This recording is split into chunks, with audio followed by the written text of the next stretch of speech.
house for some reason while they on camera. It's just unprofessional. All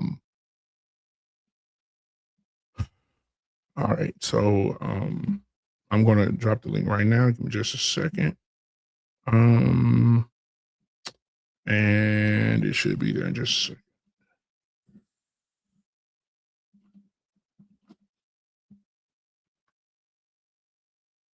All right, yeah, it's in the chat right now, ladies and gentlemen. This is for the guys and the girls, and if you want to come up, the link is in the chat. Okay, make sure everybody can see it. All right, let me see what I got here. All right, now I got my brother from another mother in the background, in the back here. I'm gonna bring him up because y'all know him, and he be dropping facts real hard on y'all, and so I'm gonna bring him up because he has something to say too. So the link is pinned in the chat. I'm gonna bring him up, then we'll play that video that I was talking about. R Pain, ladies and gentlemen, what's going on? R Pain, good evening, good morning, good afternoon, whichever mood you in today, sir. Good evening, good afternoon, good morning. What's going on, man? Not much, man. We're gonna chop it up. I just caught the last tail end about the baby fathers, and you know what, man? Yeah. I was saying that there's baby fathers out there who are tired of dealing with their baby mamas. But they deserve it, man. They deserve it. A lot of these guys. You know what? I just thought, you have any kids out of wedlock? No. Feel me? All right. You know, so I don't think we should lament the fate of any man or woman who have their kids out of wedlock. Fuck them. You know, I'm just saying. We know what's right, and they listen. If men know, you stick your Johnson into a woman and you raw dog her, your possibility, all your options are gone once you skeet in a chick. Mm-hmm. You have no more options. You know, and that's what you should learn. That's the lesson to learn, right? You can lament all you want, but your rights end right at the event horizon, which is right at the beginning of her vagina. Mm-hmm. You know, so I'm just saying, yeah, you know, if the woman's gonna make your life miserable, is because y'all probably shouldn't have been together in the first place. You didn't want the kid, you know, she wanted to keep it. Some of them want to keep the kid just to spite the man. Yep. And then even if you want to play daddy, do you really want to play daddy? You know, because if you want to play daddy, then it doesn't matter how much it costs to make that woman's life a miserable hell for you to see your kids. But men don't do that. You don't have to have possession of them. But as soon as she breaks a court order, you should have her ass in court. Guys don't do that. You know, they just complain about it. I'm just tired of hearing that shit. Baby mamas, you got 25 kids by 70 guys? No, fuck you. You know, I mean, why, you know, so unless you're not going to complain about it at all, then that's what I want to hear. Own up to it. You gave the woman a baby, or two women a baby, or whatever it is. I don't want to hear you got some background noise, 100 watts. Yeah, I don't want to hear you complain. Just take whatever comes with that, and that's it. You know, what? I give some men some credit. They don't come on as much on the social media bitching and moaning like women do. But still, man, you know, you put yourself in that position, live with that shit. Now, I want to play. That's how I feel about it. Absolutely. I want to play a video for you guys. What's up, 100 watts, man? And ladies and gentlemen, welcome to the show. What's up? My lock buddy in the building tonight. What's going on? All right. So I want to play this video, and I want you to tell me what you think afterwards, R Pain, about this father who is choosing to be in his child's life. And I want you to tell me what you think about how the mother of his child has done him in this moment. Here we go. I'm sure it did. Yeah. Oh shit. Hold on. 100 watts, while we waiting, man. How you doing, bro? I'm chilling, brother. I'm enjoying the show so far. I'm doing well. I hope y'all doing all right. Family doing all right? Kids good? Hey man, everybody alive, breathing above ground, and we all talk to each other on a regular basis. So that's more that I could ask for. Absolutely, brother. I just want to check your mental health before we start. You know what I'm saying? We got to check on each other. You know, I would want somebody to be there for me just like I'm trying to be there for you, my brother. All right, I so appreciate that, brother. absolutely, man, we got to. Let's see. Okay, here's the video. Arpain. Oh, Arpain left. Where you at? No, I'm Oh, still okay, here. okay, I just take care of something. Yeah, okay. Yeah, stop jacking off. yeah, that too. Okay, here we go. My daughter not walking the stage because she don't want me here to see her graduate. Because she says there's an order that says you're not supposed to be around. Where's do you see the order on file? Is there any order on file? I don't have one, so therefore I cannot ask you to leave. Therefore I cannot ask you anything about it because I don't have anything in writing. So she took my daughter. So she made the decision for her not to participate. So now she's not walking the stage. That is correct. She will not be graduating. No, she'll still be promoted, even though she will not participate in the ceremony. Does not mean she won't do. Wow. But she made the decision for her not to participate. That is crazy.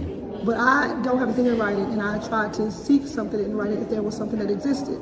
But I don't have anything, so I can't professionally, as a principal, ask you to leave a space or anything because there's nothing. Because I'm on her birth certificate as well. Exactly. So I have every right to be here. I explained to her that because you're on the birth certificate, you are given the information as educational rights as a father.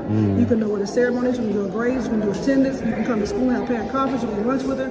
You have all those rights as a father because you're on the birth certificate. Wow, that's crazy. But she has made the decision that she will not participate today. So that is the reason why I'm sharing with you. But I do not have any court order or documentation that says you cannot be around the child. So she took my baby from her graduation ceremony, all because she don't want me here. So she elected not to have her daughter participate in the ceremony this morning. That is the further confirmation that I have. Okay, well, all right. But I am sincerely sorry that this is part of the ceremony. It's all right. Don't even worry about it. Don't even worry about it. I'm really sorry. But I did ask you to stop so that there would not be any type of disruption. No, it wasn't going to be no competition or nothing, But I just didn't want to be in any disruption to either party. Yeah, either party, because there's people, kids here. So I respectfully thank you for just kind of staying back a few minutes so I can try to resolve it so that she can leave the property. Yes, ma'am. And feel it in her way of safe. And then if you would like to stay to finish or if you want to leave, it's solely up to you. But I want to make sure professionally we're on the same page. Okay. All right. So for people that didn't get the gist of that, that is a father attending his baby's high school graduation, and the mother has told the school that her daughter is not going to walk and get her diploma because her father is attending the graduation. What are your thoughts, Arpain? My thoughts is that the woman's messed up. You know, I mean, what else is there to say? Now, I don't know where the principal stands in terms of he can't go in there because of that, but you know, I guess she doesn't want any disruption, not because of him, because of the woman, right? So I mean, there's nothing the guy can do. I mean, he tried, you know, he was there, and the woman is just. Listen, I haven't. Well, and this is wrong. I know this is wrong, but that bitch had to be a bitch before he got her pregnant. She had to be a fucked up chick before he got her pregnant, man. You know what I'm saying? And I need to know, you know, he probably ignored some red flags. He gave her a baby. Were they married? I don't know if they were married. You know, he's on a birth certificate, so I don't know if they were married. So that's what he mentioned. So, I mean, we don't know the whole backstory. I don't think the woman had any right to destroy her daughter's life or take joy away from her daughter because she hates the man. But that shit is prevalent. It's prevalent. You know, it's really prevalent. If we had to do a percentage, I wish I was media man. There's a percentage of women who go scorched earth on baby fathers just because he don't want her no more. There's a significant percentage of it. I mean, it's not like it's a small. Child alienation is a big deal. Parental alienation is a big deal, but nobody talks about it because it's usually the man being alienated against. So it's not surprising. So, you know, are we supposed to be surprised that it's another fucked up woman doing something stupid against a man? A black woman at that. Is that a surprise? You know, so I mean, I don't know what the conversation needs to go on the other side of that. How do you punish a woman like that? We should start talking about how do we punish women who do those things to the man, as opposed to the infraction itself. Like I heard, there was a case, and I'm in Landed Hill. It was a case where a lady kept ignoring the court order for the father to have visitation rights, and the judge finally started to say, "I'm putting your ass in jail." You know, but there's a lot of times when men will try to let the lady get off the hook because he doesn't want to go to jail. But the men should be trying to put her ass in jail. Plus, the woman's ordered to pay the court costs from him going to court for her to respect the order. More of that shit has to happen. You know, so listen, I think if we want to have all this single parent household shit ending, you know, we need to hold both. We should hold women accountable for letting a man skeeting her, and we should hold a man responsible for understanding that once you shoot up the club, your rights end at the woman's vagina. They just essentially end. You know, so I mean, we should stop feeling sorry for people. The hell with them. You know, the only people who are victims are the kids. Yep. And so 100 watts, you saw the video, you saw what happened. What is your perspective? And how do you feel about the mom, what she did, and how do you feel about the father, how he's traveled dressed for this moment for his baby? And she took that from him and the daughter. I think that you can't ask someone to be stand up and fulfill their role and do everything they ask for and to get shut out like that. Like, you can't blend those two worlds together. That's not acceptable in any way, shape, or form. You tell this man that he's responsible for making whatever child support payments he's responsible for. He's responsible for whatever visitation time. He's responsible for health insurance or whatever the case may be. And homeboy hold up his end. And now, because, I don't know, maybe you found out he got a girlfriend before the ceremony or something, now you feeling away. So in terms of what Art Payne said, I think there are two extremes that he's putting together as well. That you can't put the extremes together of we need to hold these women accountable and fuck them all, it's your fault. Like, those two things can't exist together either.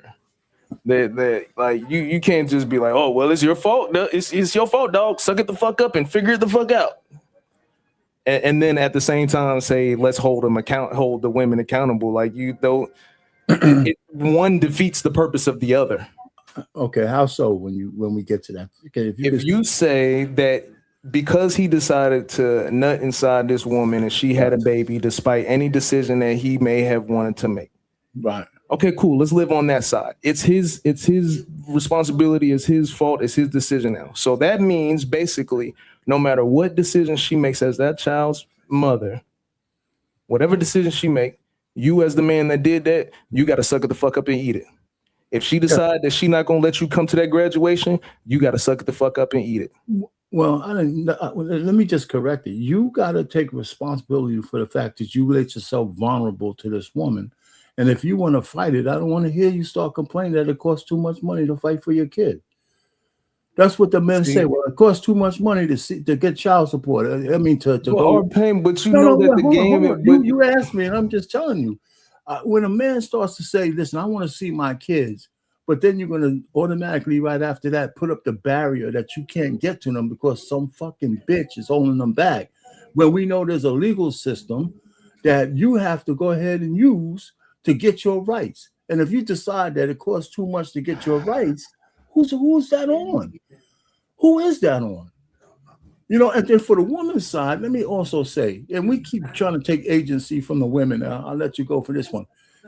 A woman has to allow a man to stick his Johnson in there. Okay, my yes never trumps a woman's no. So if I don't have a condom and she doesn't want me to put that shit in there, I'm committing a crime if I do. And if she wants me to take a condom off, then it's up to me to say I'm man enough not to take a piece of ass. And I tell you, give me the percentage of men who walk away from a nice piece of ass. Give me a percentage of men. And don't tell me if they're poor.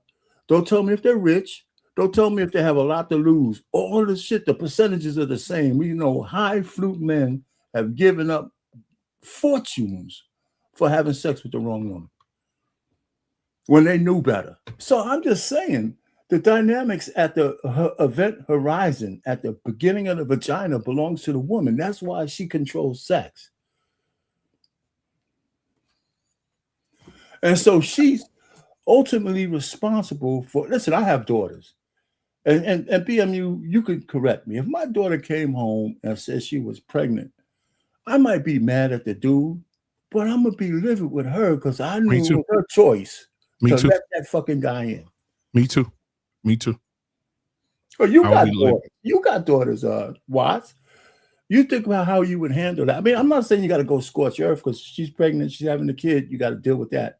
But I'm saying when I would approach my daughter, say, why did you have a raw door sex with somebody that you're not even close to? Hey, I'd be no mad at the commitment. dude, but it's her responsibility. She owns the commodity. No commitment whatsoever. Just letting them raw dog you. You know, I don't disagree with what you're saying, but because I am raising both, my disappointment is the same on both sides. Because the same way that my daughter ends up getting pregnant by some dude that she's not committed to, and I'm disappointed in that, I'm disappointed in how my son would find himself in a position where he would get some chick pregnant that he don't even plan on committing himself well, to. hold it, but the commonality is disappointment. But there's levels to this. There's different shades of disappointment. Okay. Yeah. You know, Okay. I mean, and my disappointment for my son would be higher than for my daughter. No, I disagree. No. I disagree. Okay, so time out. So you're telling me that if you're raising a son and a daughter, and let's say hypothetically speaking, you're raising twin kids, they're both 16, and they both come in the house and tell you that they either pregnant or got somebody pregnant, your disappointment would be higher in your daughter than in your son? Absolutely. As their father, you're telling me your disappointment would be higher in the daughter than the son. You can answer this because I do want to answer it too. But go ahead. Go ahead. The flavor of my disappointment will be different, right? But I'll be disappointed in both of them. But the way it would impact our family would be different because of the nature of the pregnancy, right? If my son got somebody pregnant, a lot of that pregnancy would be invisible to our household because that kid's not that woman, that kid. They're not going to be grown. That baby is not going to be grown in the house. It's going to probably be on the family side of the mother. If my daughter got pregnant, she's going to be here with me and my wife all the time. Matter of fact, we'll probably be raising the kid while she's going through arrested development. I might not be raising my other grandkid the same way because he'd be in the hands of his maternal grandparents, for most likely, because that's what happens. Not that I wouldn't be disappointed in both, but my son might not have no arrested development because he could go right on to college. He could go right on because he doesn't have the heavy lifting. The women do the heavy lifting, period. So my daughter's going to have arrested development for 4 years or 5 years because she's going to have responsibility for the kid that she let happen. So that's the difference in the disappointment. That my son might be able to do whatever. He got a scholarship to go to college. The fact that he has a kid is not going to stop him from going to college. But it might stop my daughter from it. You know, so it's not a way that women do the heavy lifting when it comes to pregnancy, and there's no way around it. And the parents of the woman do the heavy lifting. Yeah, I agree with it. I think that I'm trying to remember what my grandfather said. My grandfather said, God bless his soul. He said, son, there's a difference between my grandsons and my granddaughters when it comes to making babies. He said, with my son, I'm responsible for one dick. Yeah, I heard that. With my daughter, I'm responsible for several. I agree with him. I agree that. Just think about it. Even from, and I'll say this out loud, even from a lot of people don't like to do this today because it's not sexy, right? But even from a biblical perspective, the Bible even says that men shouldn't allow their daughters to be whores. It says it. Leviticus 19:29. It says it. That fathers should not allow their daughters to be whores. And what does that mean? So let me give you an example. Let's say my daughter is dating a guy. Okay. This is how we prostitute. The Bible says specifically, do not prostitute your daughter. Oh no, he says, do not defile your daughter by making her a prostitute by being with several men. This is what the Bible says. So Leviticus 19:29 for those who out there who read the Bible. However, If my daughter is dating a man and she gets with him and she gives her virginity to this man, and her and this man break up, and she meet another man and she give him some coochie, then they break up. Then she get with another man, and that man get the coochie, and she move and he move on. She's been in so many relationships, or let's just say this because it's 2026, 2019, 2017, I think it should started in 2020, 2019, 2017. But now there's no committed relationships before the pussy is popping. Pain, you probably old enough to remember the songs back in the day that went a little bit like, they're never going to get it, never going to get it, never going to. Women had songs telling you that you're not getting no pussy unless you work for it. Men don't have, I'm going to bring you up in a second time. Men don't, I was looking at the grape percentages now, Pain and 100 watts. Okay. The grape, if you Google it right now, rape has gone down 56%. Do you want to know why rape has gone down 56%? Why men ain't taking it from women no more? Because they giving it away for free.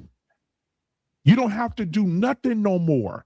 You tell her she cute, get her some, tell her she cute, tell her she looks sexy, make her feel like the most beautiful woman on campus, the most beautiful woman in Walmart. You probably can fuck her in behind the car before she gets her grocery in from Walmart. It is so easy to get pussy now.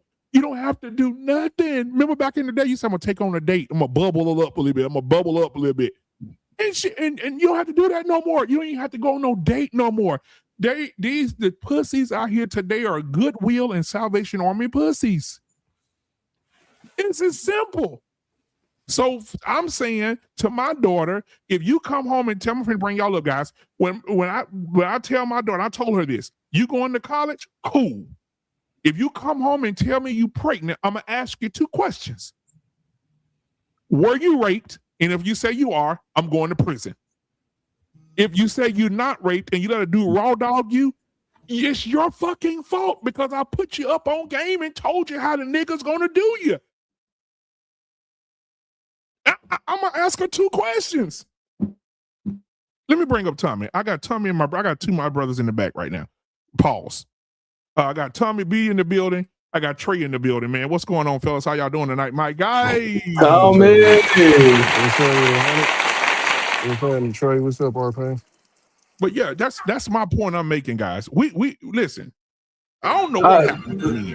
I'm gonna say this. How I'm gonna let you cook. I don't know what happened to men.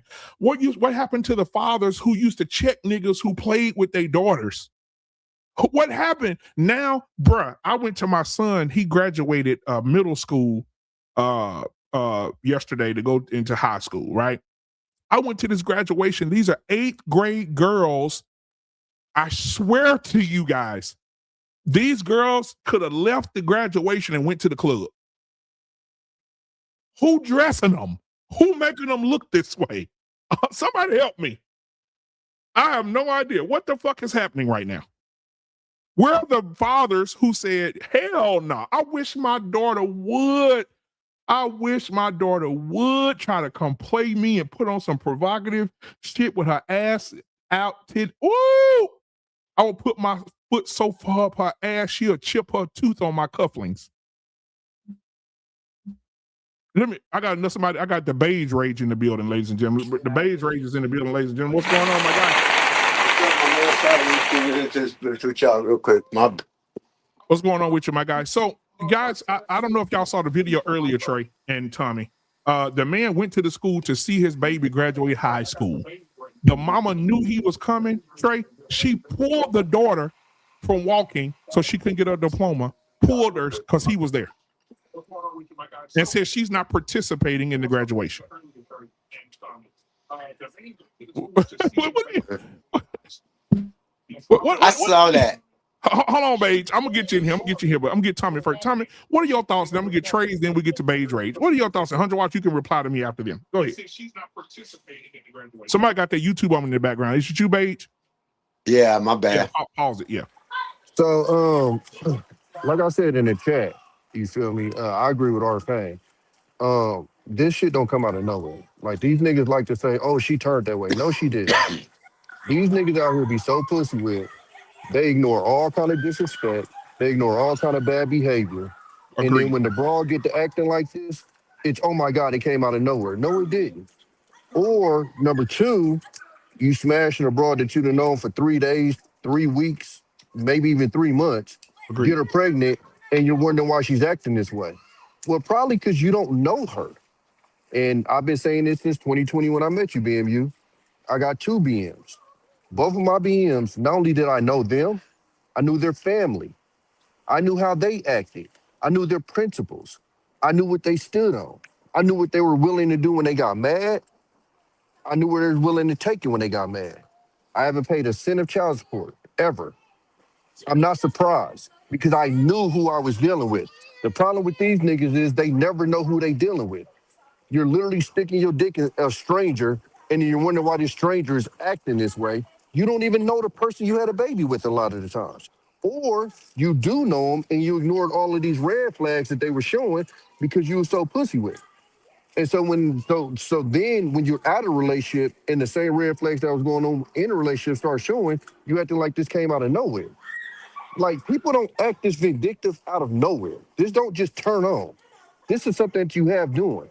So you know that time when she got mad and she was hanging out of your car door, she was climbing up your apartment, she was breaking in your house or something like that. You know, all of that counts towards the type of person she is. So the situation might not have been this exact as far as like dealing with the kid, but she shows some signs of when she gets mad, she don't logically deal with shit. And so when you decide to have a baby with that person, guess what? When she gets mad with that baby, she's gonna act the exact same way she was before. It's just gonna be using the baby this time. Now let me say this too. Like and just shout out to you, Tommy. I'm saying is for the men, because I think that men are in a situation where they do damage. So say for instance, he did have sex with this woman, she had a baby, right? She didn't abort the baby, so she kept the baby.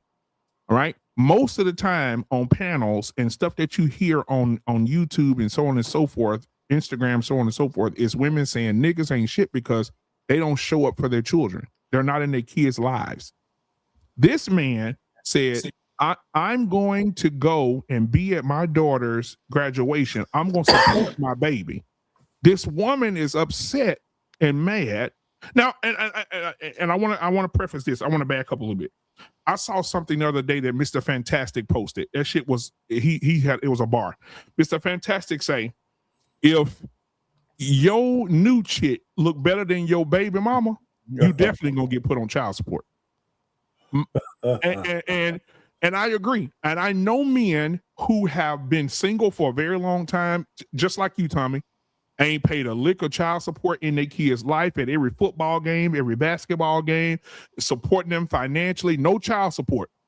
But he meet a chick and she fine as fuck and she look better than that baby mama. Oh, you finna get put on child support. Damn show. So BMU, when I left my first BM, she had issues with the chick I left and went to. Okay. She was younger, etc. They had issues. Again, Right. I still haven't paid a penny of child support. Mm-hmm. You know what I'm saying? So again, like I said, a lot of these situations, people ignore these flags because they're in this bliss or whatever. You know, because I've been talking to dudes for a minute about just standing on your standing on your boundaries, and niggas have an issue with that. You know what I'm saying? Like a lot of these niggas in relationships, they're so scared of losing the coochie that they won't even stand on shit.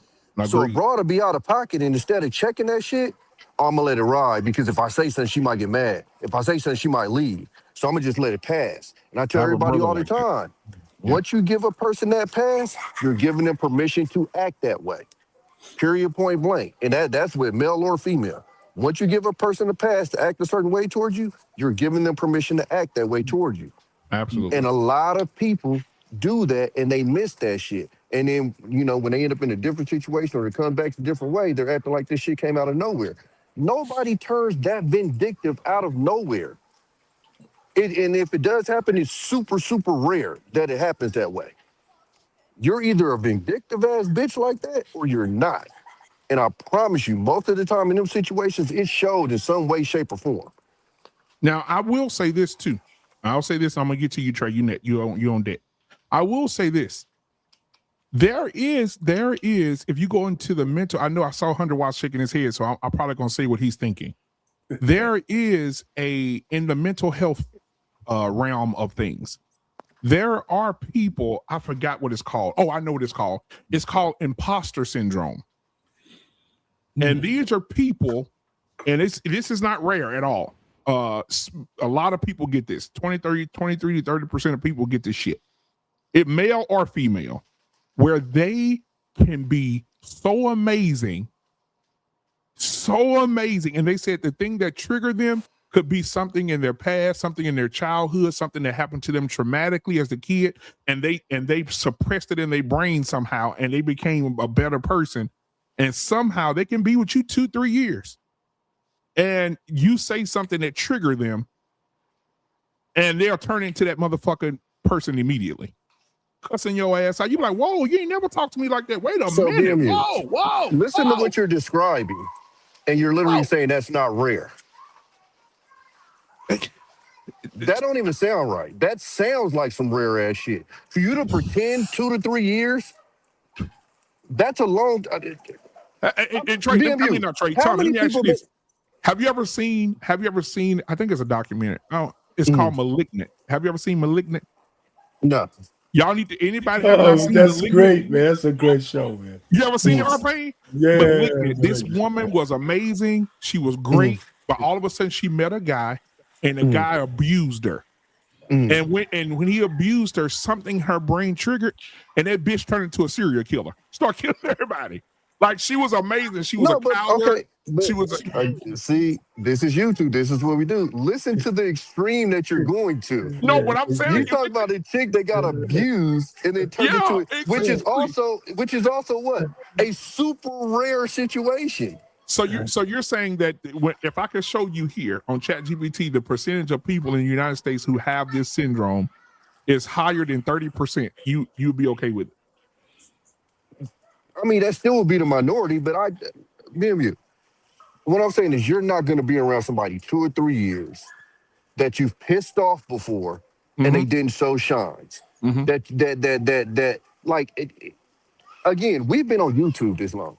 Yeah. How many people have we seen try to act a certain way on YouTube and they can't help but get exposed? And this is through the screen. Yeah. So you're talking about somebody that 2 to 3 years now you're probably living with. Laying down with every single day. It is very hard to be a fake person when you're living with that person every day. Through the dating phase, I'll give you that. Because guess what? You got to go to your house, I got to go to my house. Yeah. But once you start cohabitating, the real you, that's why my dad always told me, it don't matter, boyfriend, girlfriend, or your best friend. You don't really know somebody until you move in with them. So many friendships have been broken up by becoming roommates. Agreed. I gotta agree with Tommy. Hold on, Paige. I'm gonna get Trey first. And then you. Trey, what's your thoughts, man? Let me set the precedent, Trey. You go to your son graduation. They tell you, hey, Trey, I'm glad that you came. The mom just pulled him and said he can't walk because you're here.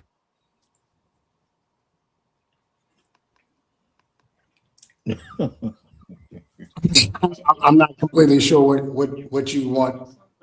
I want you to be Trey. No, don't let me be Trey. Here's the thing. If I don't know that would happen in my particular situation. I too have 2 BMs. My second BM actually looks better than the first BM, and the second BM is the one that put me on child support. So I don't fit that mold of what y'all saying. Actually, the first BM, we cool. Now I say that to a certain degree because BMs are the enemy to a degree. So I say that only to a certain point because I know anybody can change it. I'll say this. Listen, I'm not one of these guys that believes that women are a monolith. I think there's a spectrum when it comes to women. I think that what you get in the beginning may not necessarily be what you're going to get in the end. I think that relationships change them. I think that moving in with them changes them. I think that them having a child changes them. I think that them getting married changes them. I think that them getting a job and making more money than you changes them. I think there are several things that happen during the course of the relationship with a woman that she starts to become something that or another that she wasn't necessarily in the beginning. And if you had relationships with women to any degree, even we got married men on the panel, I guarantee you can say with pure confidence that your wife is not the same woman in totality that she was when you first met her. There has been some changes. There's been some things that you had to learn. I think back in the day, the process was, well, we'll get married. Well, we won't do anything. Then we'll live together and then we'll learn all of this as it comes. I think the younger generations figured out that that's probably not the best idea. And so they decided, we're going to cohabitate. We're going to shack up first because I need to see what you about before I make that full-time commitment. Here's the thing. When you're dealing with a baby mama, especially when you get to the age of having a teenager, my son is 16. So when you have a teenager, majority of my conversation, I really don't even talk to her. I talk to him. I don't have a lot of conversation. And even though, like I said, we have a cordial relationship, I still don't talk to her as much. Now, my daughter, on the other hand, it's 7. So I have to have conversations with her mother forcefully that I don't want to have. And I can't wait for the day when she has her own phone and I don't have to talk to her mom anymore. It's a tough situation. I don't know what I would do if I showed up for my child, as I always do, and the mom is being adversarial to me. I don't know what I would do. I will say this, though, and I do agree with Tommy on this. Men have a scarcity mentality. This idea that you can't find another woman is utterly ridiculous. The idea that you can't tell a woman it's either my way or the highway, you're getting on my program or you're not, or I'm going to move on. I'm not going to tolerate disrespect. I'm not going to tolerate embarrassment. I'm not going to tolerate humiliation. I'm not going to tolerate emasculation. I'm not tolerating any of that. And if you decide to go down that path, then I'm moving on. It's something that I think that was the initial thought process behind Manosphere Red Pill content, was to try to teach guys that you don't have to deal with this stuff. It has evolved into something completely outside of that now. But I think that was the initial point of it. We have a problem with men not being able to stand 10 toes, stand up straight with a spine, look a woman in her eye and tell her, that will not fly here. I will not tolerate that here. I will give you a pass. Maybe I didn't explain myself thoroughly enough the first time, but from here on out, you do this again, you embarrass me, disrespect me, whatever the case may be, you're gone. We don't have that with a lot of men, and we see that not only just in the Black community, but we see that all over the country, just men in general. Just cannot stand up to women for some reason, and I don't understand it. So I don't know exactly what I would do. I probably, if I could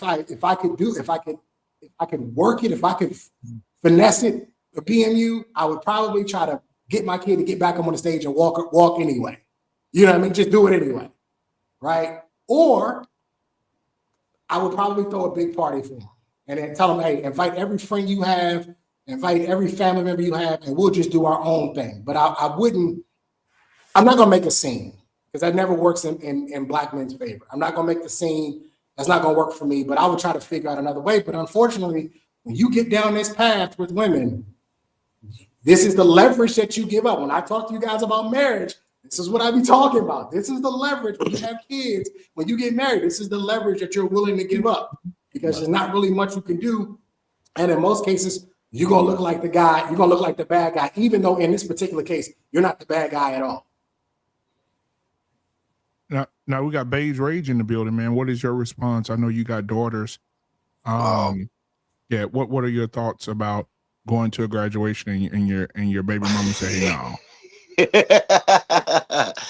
Look, I would say it like this, right? I seen that video, right? And I was like, oh my God. I had flashbacks, put it like that, right? And Tommy, I agree with you. You know, there's a lot of times that us men, we see signs and we don't want to accept them. Cause I know a sign like Payne. I grew up in Chicago, but I live in Iowa now. So I came here because, the mother of my children got, she got pregnant, and I ended up saying she didn't want to come to Chicago, so I ended up coming here, right? But when I was living in Chicago, right? I was south, and she came there. Some incident happened, and I went to go do something, and the lady bust up my whole crib with a hammer. Damn. Jesus. Kind of crazy motherfucker. You are. Yeah. Okay. And so how you like what the and I see the signs, but I was like, and she took off and went back to Iowa, right? At the same time, after she busted it open, right? When I came home. So it was like, what the fuck? Right? So I turned around, but then I ended up, she found out she was pregnant, right? And I said, okay, I ended up doing the dumb and getting married, right? Now listen to the signs, and I see that. And when that brother was going through that video and I felt his pain, because after I left my wife, right, and down here, and I got on my own. I guess she didn't think I could make it on my own. Most people don't realize I grew up in Chicago, so we're gonna make it no matter what. And she came to my crib and seen that I was, back in action again, put it like that, right? For a second. And I had to eat. So next thing I know, I'm coming out the apartment and sheriff's out there and they served me a child support thing No. and a no contact order. So I felt, and since then I've been going through a battle of like Russia and America, a silent battle with each other. Like we need each other. Well, more like America and China. We need each other, but we hate each other. And then she pulled stunts like that right there until I had to do kind of like Tommy said. I had to put my foot down and let her know we ain't doing this no more. And we this is what we're going to do. I'm on this birth certificate. I pay child support. I make sure my girls are good. And we're not doing this because we're not putting that independent, I could do it by myself, I don't need no man, I mindset into my daughters. We're cutting that out. I had to step up as myself to the man I know, that I let that person castrate at that time. You get what I mean? I had to bring that back and let it know that we're not playing that. Sometimes men's got to realize, like you said, Trey, I don't need you. There's other fish in the sea. There's other things out there better. I'm not going to let you demasculate me because you needed to feel better about yourself. And you got to know how to say, man, I need to step to the side because I got to better myself and make myself the right man that I want my daughters to see. And that's where I came with that concept. And so now I make sure that I teach my daughters, where I get where guys like, we ask a girl, is your dad in your life? Now I understood what they mean by that. Like, because when you got a dad in your life, a daughter looks at, when she gets older, she looks at that man a different way. She know how to correspond with that man. She know how to talk to that man because she's seen how her father react, But I also come to that conclusion, like some people say too, when you got a good man, you get a crazy baby mama. When you got a doggish man, you get that good baby mama. You know? Hey, That's what I got. Black man, you on mute, Black man. So Hunter Watch, you want to respond to something I said earlier about that situation, or you want to wait? I think everything that's been said here is nice and sweet. So I'll say the soft nigga part. Okay. The soft nigga part of this is all of this is escaping the heartbreak that comes from a father behind shit like this. Like, for a father to be standing at his kid's graduation and be pushed out of that is heartbreaking. But no, because you're a dad, you got to suck the fuck up and all that shit. Right? You baby moms and child support and withholding the children and all of that. There's a level of heartbreak that's involved in that. Because fuck her. We talking about my child now at this point. Now we're talking about my ability to be a father to my child. Because no matter what, when this child becomes 20, 30, 40 something years old, they're going to reflect back on how I was as a father. And when they reflect back on how I was as a father and all they see is absence and avoidance and all of that shit is heartbreaking because it's not necessarily my fault. That's not necessarily something that I try to impose on my children. When I walked into this situation, there are plenty of men that walk into a situation with a woman and have all of the intentions of being there for their child. So even when you do what Tommy and Trey was talking about and put your foot down and you create the program and tell her either get with the program or get the fuck on, that means that you are willing to say, even though you have given me children, I will still kick you the fuck off this bus and keep this bitch rolling. And if that's a decision that you're going to make, again, there's still a level of heartbreak that's involved in that. So for that, I'm gonna land real quick. I'm gonna slide out the way. I'm gonna land real quick. The other part of it too is we have way too many examples in life, whether it be relationships, money, athletic, whatever the case may be. People switch up because of how they feel. It don't take much for a person to be nice and kind to you one day, and because they felt slighted behind some shit some backdoor deal that you made with somebody that ain't had nothing to do with them. They felt slighted by some decision you made, or this felt slighted by some conversation you had with somebody. That happens in relationships all the time. Just like Trey was talking about, like, y'all, there's no way in the world I'm going to sit here and believe that any one of you men that's sitting here on this panel right now is the same man that you was 15 years ago. And if that applies to you, that applies to any woman that you next to, even if you next to her for 15 years. Y'all are not the same person. And depending on how life worked out for y'all, it'll determine who that person becomes. Because it might not be your fault that y'all don't work together no more. It could have been the 15 years that y'all was together, y'all busted y'all ass. Y'all kept going to work every day and all of that, and y'all still living paycheck to paycheck. There's a level of resentment that's built from that. Not because you a piece of shit or because you were a liar or now this person's vindictive or they've been playing the sleeper role the whole time. Sometimes life just works out to where people just aren't who they were when you met them. And sometimes vengeance is a motherfucker. Hey, our relationship didn't work no more. Because our relationship didn't work no more, now I'm trying to destroy everything you got going. Yeah. I saw that. Let me. So I'll speak furthermore to my situation. This is why I brought up knowing their families, right? I know who they go to for counsel as well. So I know if in that situation, I know both of my BMs, the people that they go to for counsel would have checked them in that situation. So again, it goes deeper than even knowing them. I know who they go to for counsel. I know how that person would react to said situation. Counsel. But that's because you had counsel. No. Counsel, stop. Tommy. You had counsel, so you knew to look for that. Okay, but what I'm saying is, it's part of knowing who I had a child with.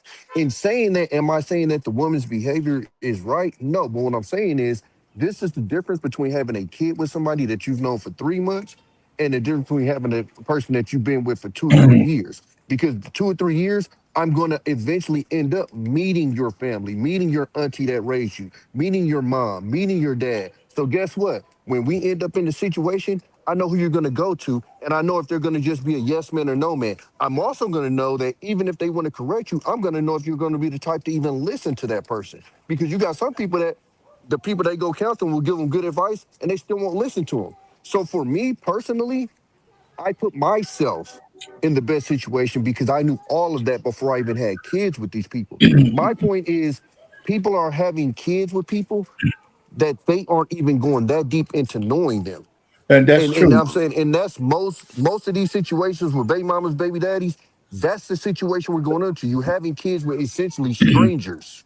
100. Okay, Let me ask him a and question. but 100. Let me ask him a real question right here on that point, though. Would you say that your anecdotal experience, Tommy, is the rule or the exception? I would say that most people don't. You're giving us No, your no. personal thing. Is Because it the listen, what I'm rule or the saying. exception? It's anecdotal because, No, no, and the no, reason why I say that, not the hold on, anecdote. Is it a listen to rule or the me. exception? Okay, go ahead. Go ahead.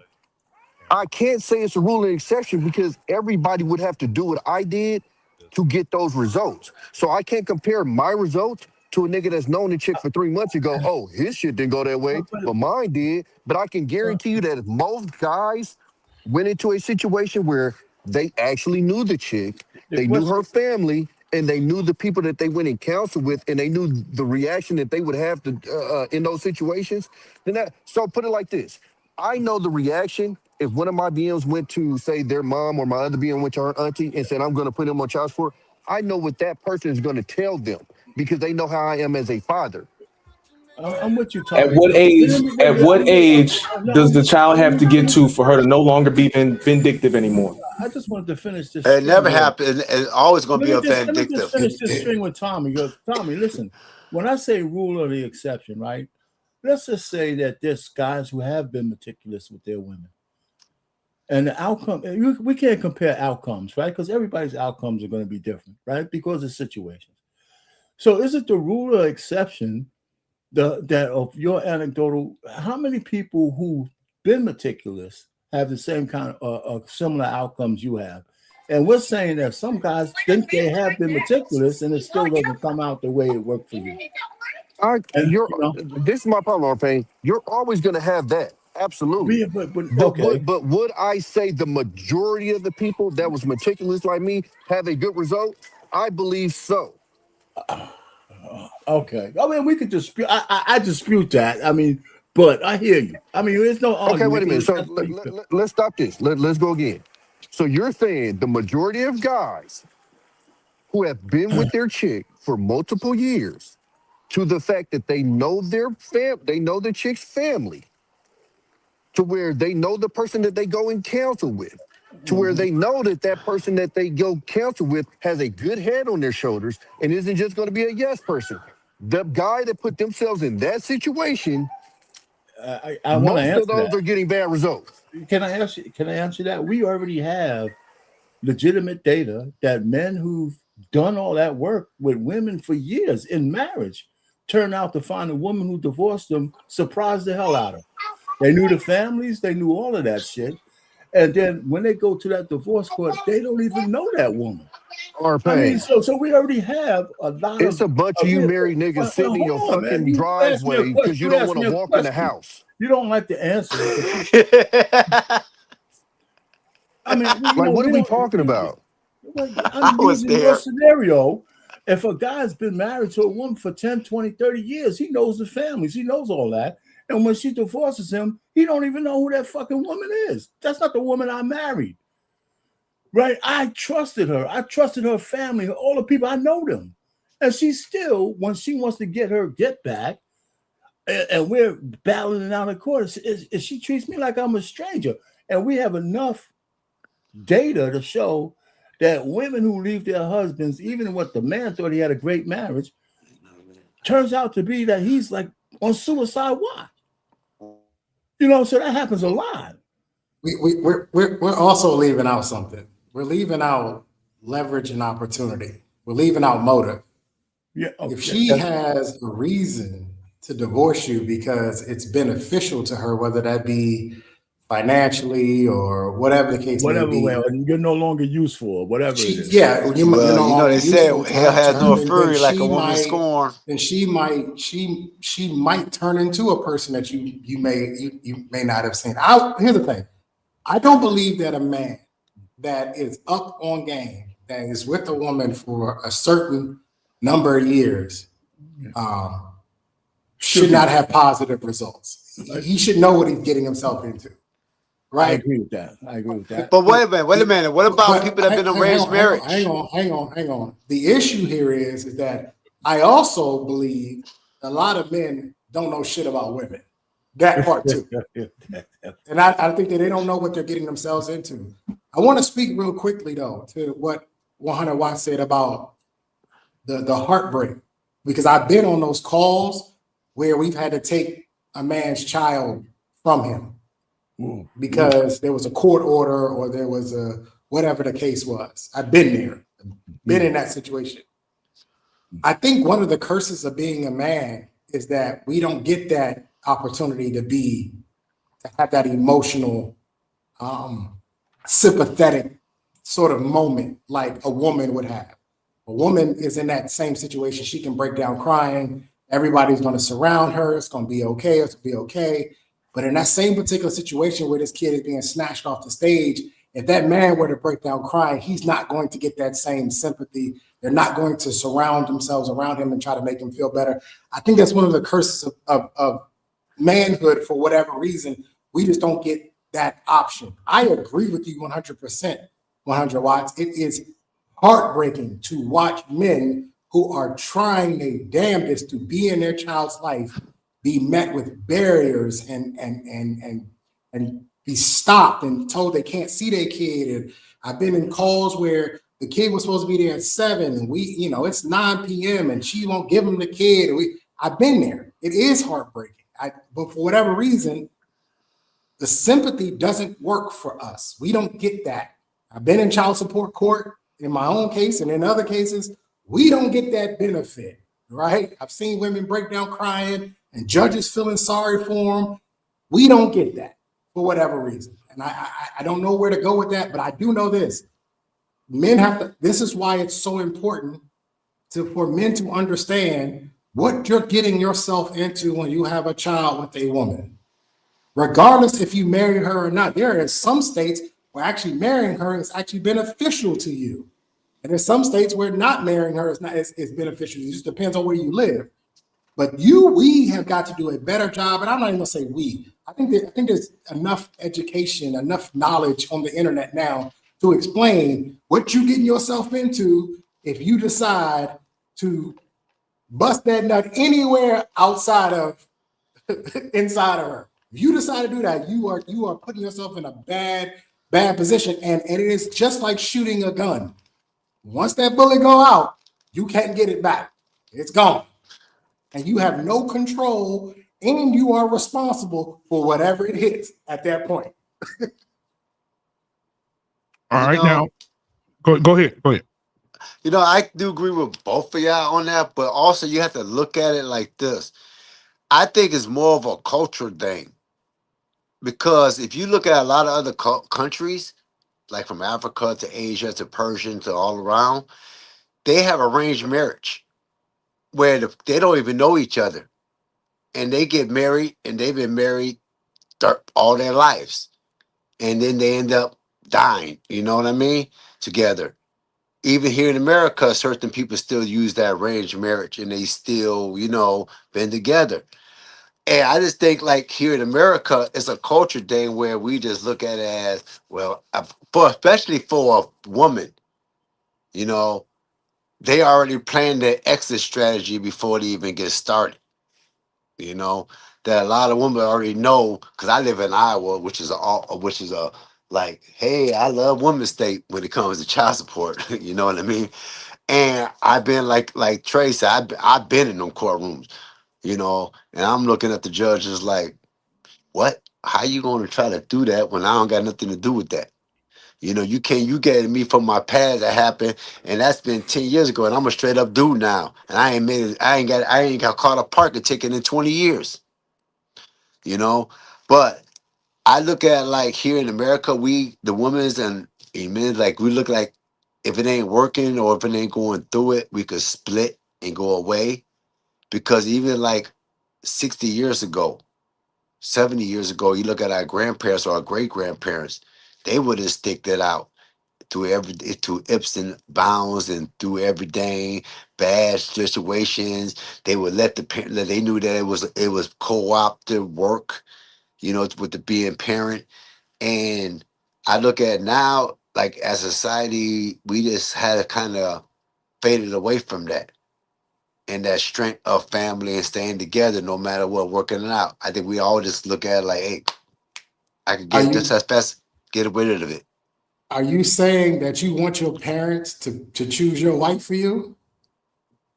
I know. I'm saying that the fact is that we are culturally set to where, you know, we think that we get a divorce real quick if it ain't working. Where you see them other cultures where they was like, you know, they got even though they're arranged, they don't know each other, but they get to know each other and get to love each other and get to being with each other for the rest of their lives. You know, they could even when they come here in America, they can even get divorced, but they still work it out.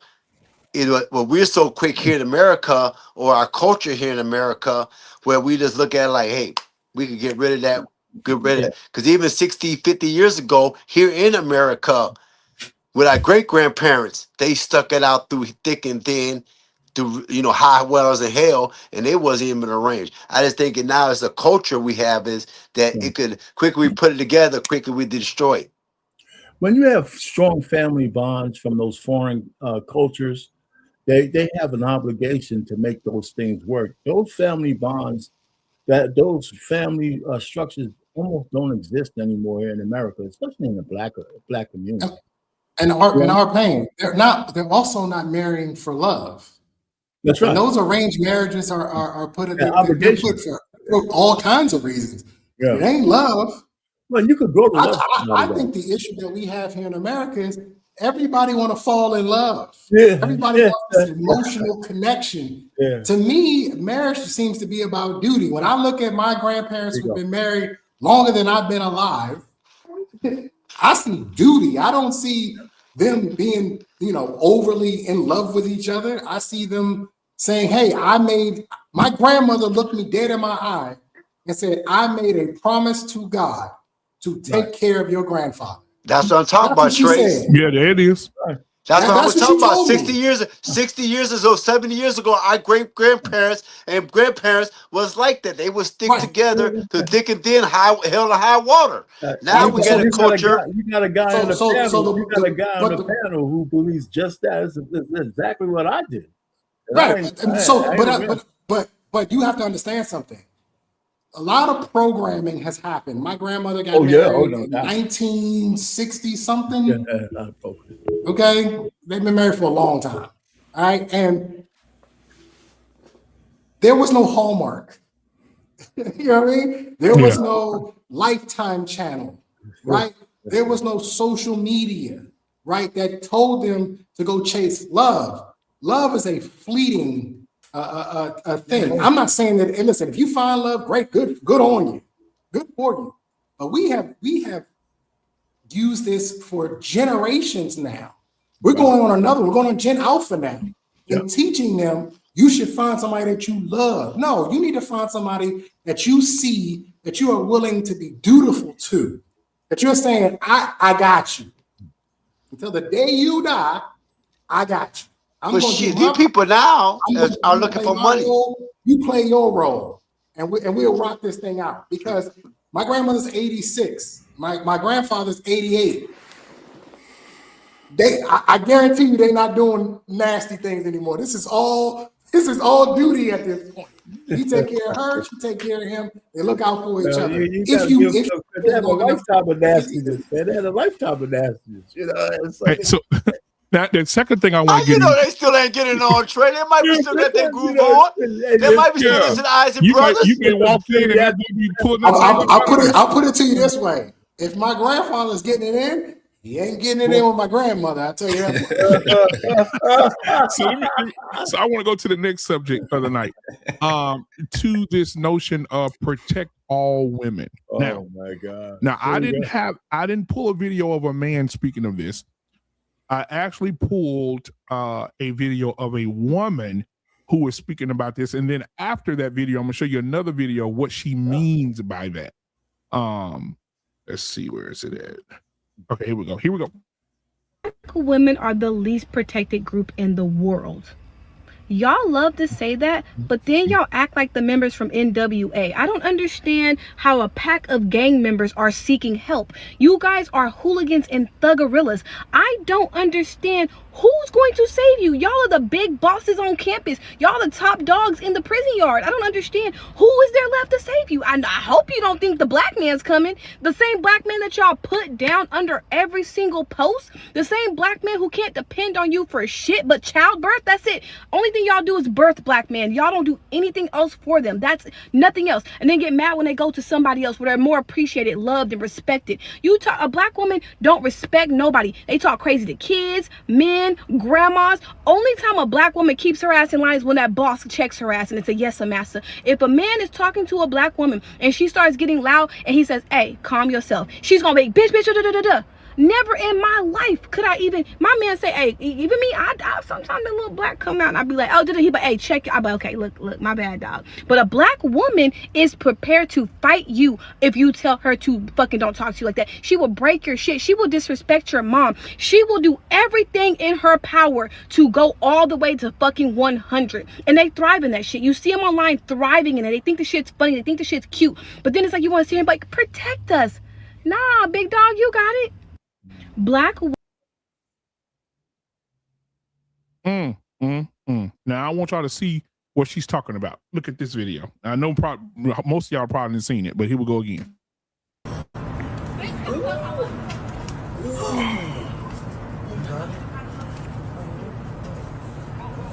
Bro, you're in big trouble, bro. Hey, bro, chill, bro.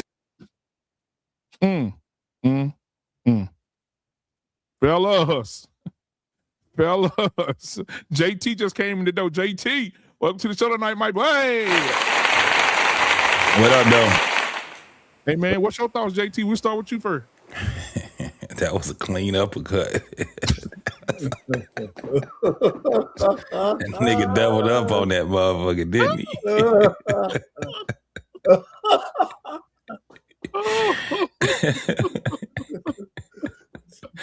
I have no fucking remorse for these goddamn strangers, bro. I don't know nothing about that. What did she do to make him uppercut her that way? She hit him first.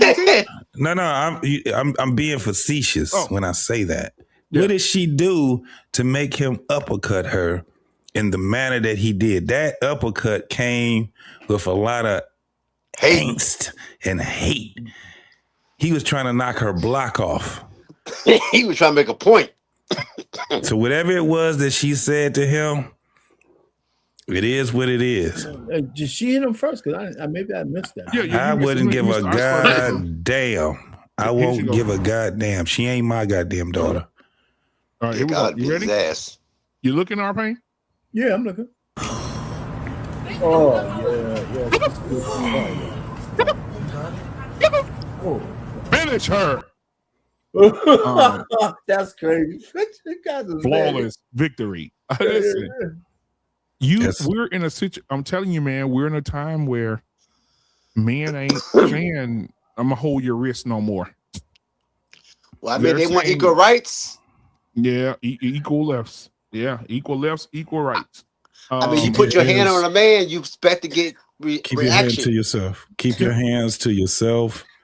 And if you in front of a man, ma'am, you do understand that you can't beat. I don't give a fuck if that nigga was 5'5" even, 100 and 100 even. Stay the fuck out his face. Walk the fuck off. If you stand up to a man, especially if you put your hands on him, be expecting what you just saw. That uppercut was, that nigga looked like an MMA fighter. Look, every man ain't Don Julio. Every man ain't gonna sit back and be like, "Oh, okay, baby, I know you. I'm bigger than you. I'm gonna do not protect you." Shit, he sat down on that punch.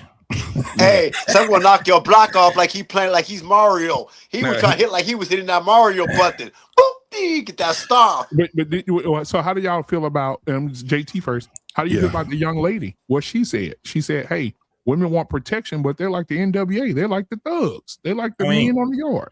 It's just the fact that she had a weave on and she had titties. We've been talking about this shit for the longest. They was telling us, boy, bye, boy, get the fuck out of my face. Let me tell you something. My heart has grown a lot colder having these conversations with these women, observing these conversations, how these women, the way that they talk to us when they on these fucking panels, when they in real life, all of these things. My heart has grown fucking cold. I don't care. I don't care. I'm gonna tell you right now. I'm at the point right now. I don't give a fuck. I will walk right past that. I will walk right through the goddamn fight. Excuse me, y'all. Continue. I think a lot of people like that. Hey, but JT, hey. we're supposed to protect our women. JT. Hey, I'm not putting my hands on a woman though like that. I ain't going to jail. Option. The smartest option would be for you to walk right by it because we've seen. As a matter of fact, it just happened. I want to say it happened last month. A guy intervened in a domestic violence situation and got deleted. He got deleted. So I actually seen that in real life. Yeah, it's outside Chicago.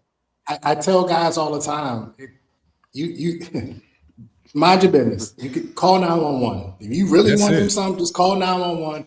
But whatever you do, don't go over there.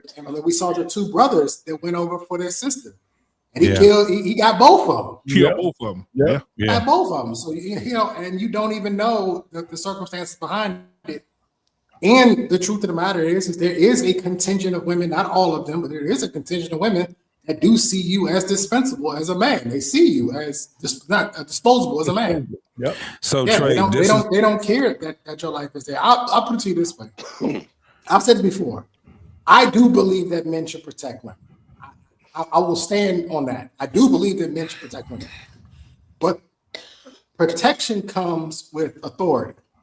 If I am assigned to protect you, and I tell you that this is what needs to be done to keep you safe, you have to do it.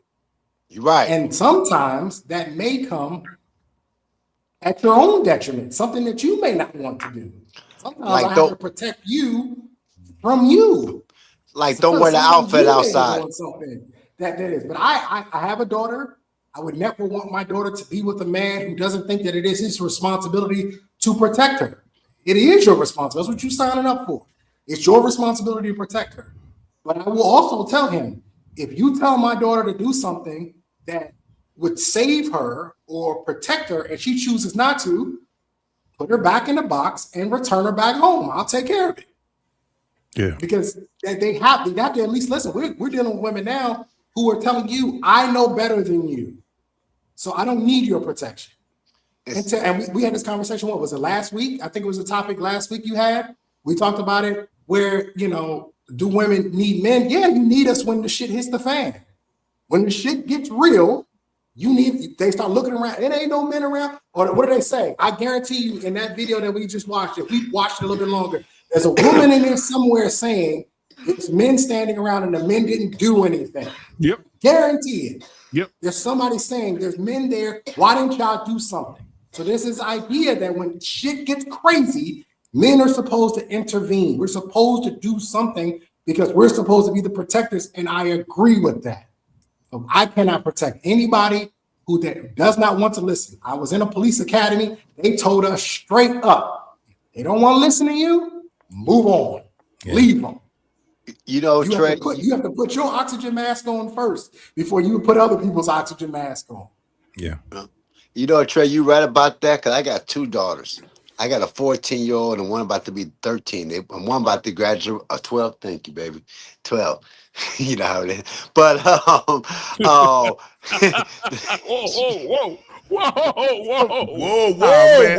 So now you go too far. But she said, get it right, Dad.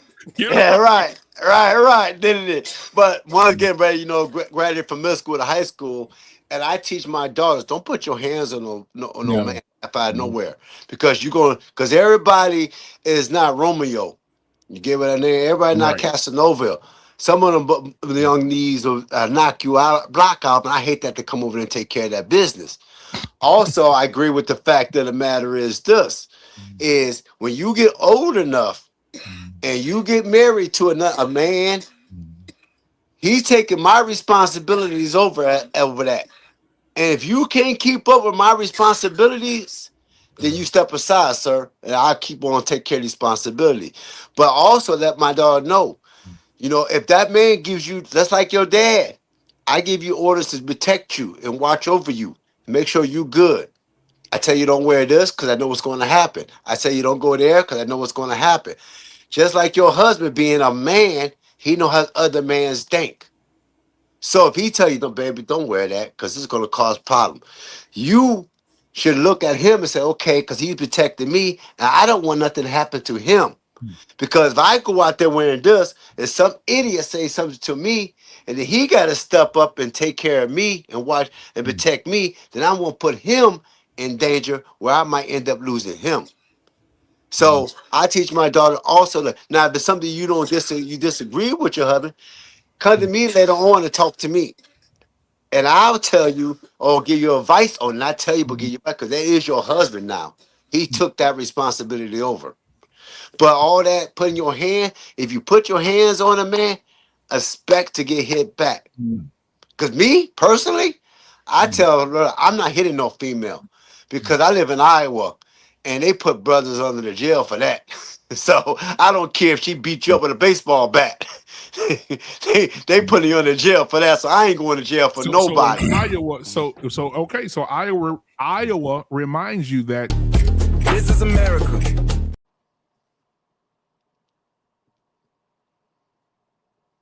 What just happened? I lost them. Hey, Yeah. There you go. Let's not ever play that clip again. Like ever. So so listen. So Tommy, did you get a chance to see the video?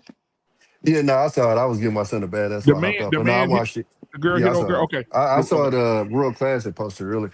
I guess I'm gonna have to be like the simp on the panel. I ain't find that shit funny.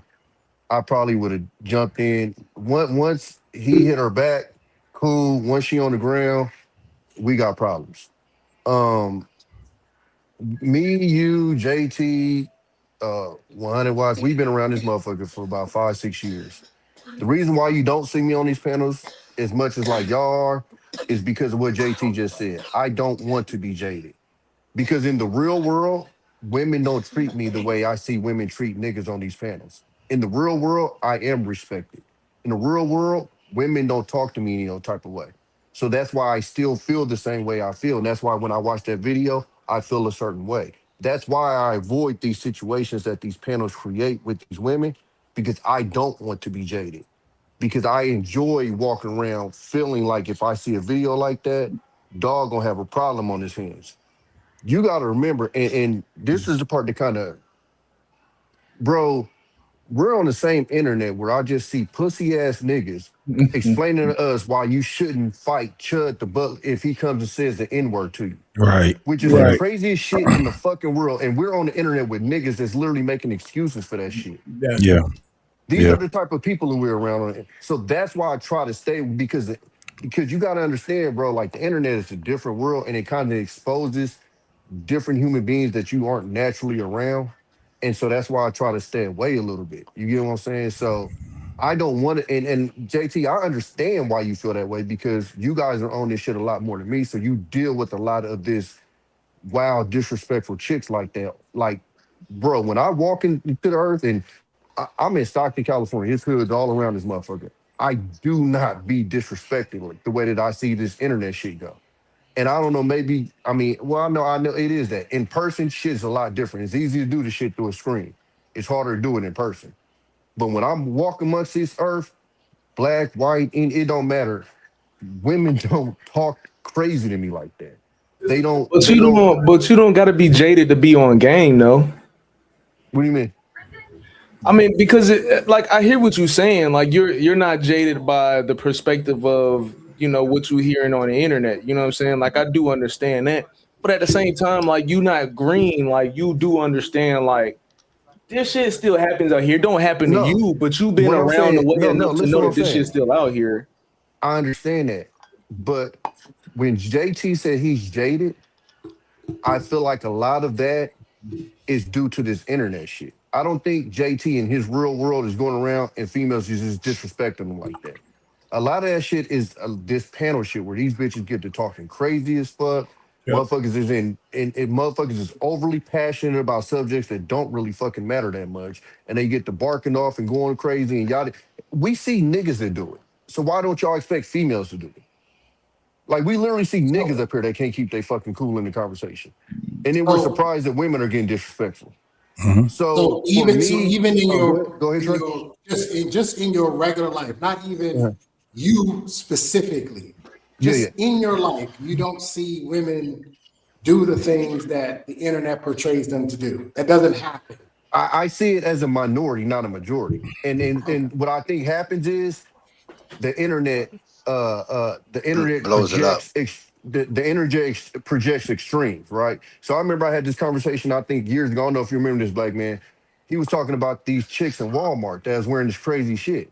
And everybody on the panel was like, this happens all the time. And I said, if it happened all the time, we wouldn't be talking about it right now.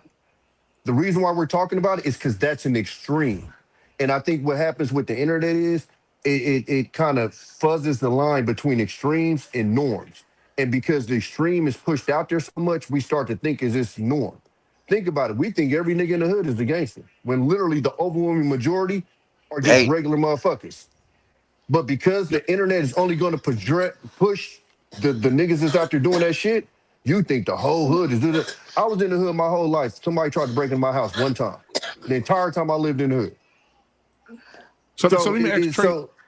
Go ahead, my man. So let me ask Trey this. So as Trey being the only police officer on the panel, so Trey, can you relate to what Tommy B is saying, or in your experience, when you went on a call as a police officer, was this the minority of domestic violence cases, or was it the majority of cases where women were punching niggas in the face and being disrespectful to men? And like, what is your experience as a police officer?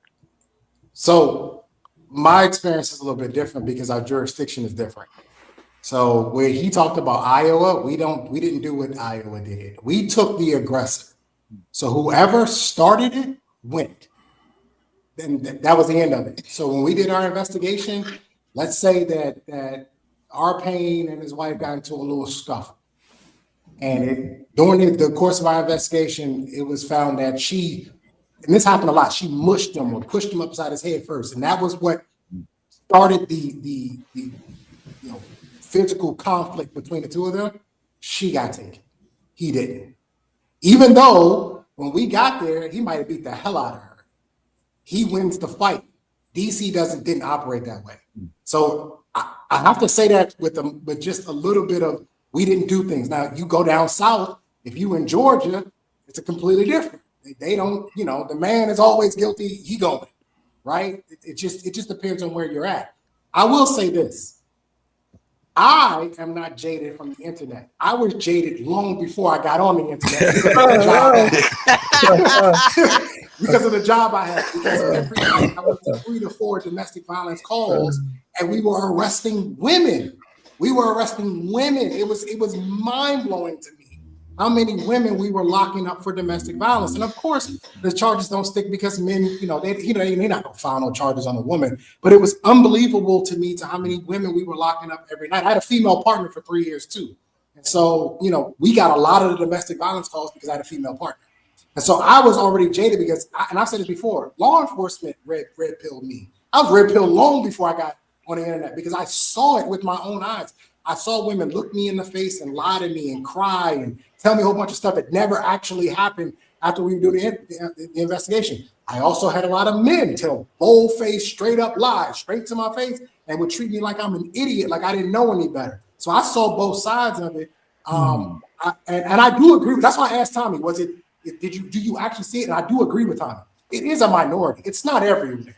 This idea that every time you go out the house, like, bitches is getting uppercutted is crazy. That's not what's happening. That's ridiculous. I've gone out to many nightclubs, and nothing's happened. No crimes happened. Nobody got shot. Nothing happened. So I do agree. That's why I asked him. I do agree with Tommy on that it is a minority. And it happens, honestly, more infrequently than we actually think, which is why we do highlight it a lot of the times. But unless you live in these big cities, if you live in Atlanta or New York City or Philly or Houston or LA, you probably, or Memphis, where there's a predominant Black community, you probably see it more often than others. This is why guys on certain podcasts, I won't name, I think they're completely jaded because they live in Miami. I'm like, well, you just see whores every day. You see OnlyFans girls and porn stars all day. And you think the rest of the country acts like that, and that's not actually the truth. All the women are not porn stars and OnlyFans girls. As a matter of fact, it's only 1 million of them. Meanwhile, there's 150 million women in the country. So that's even just less than 1%.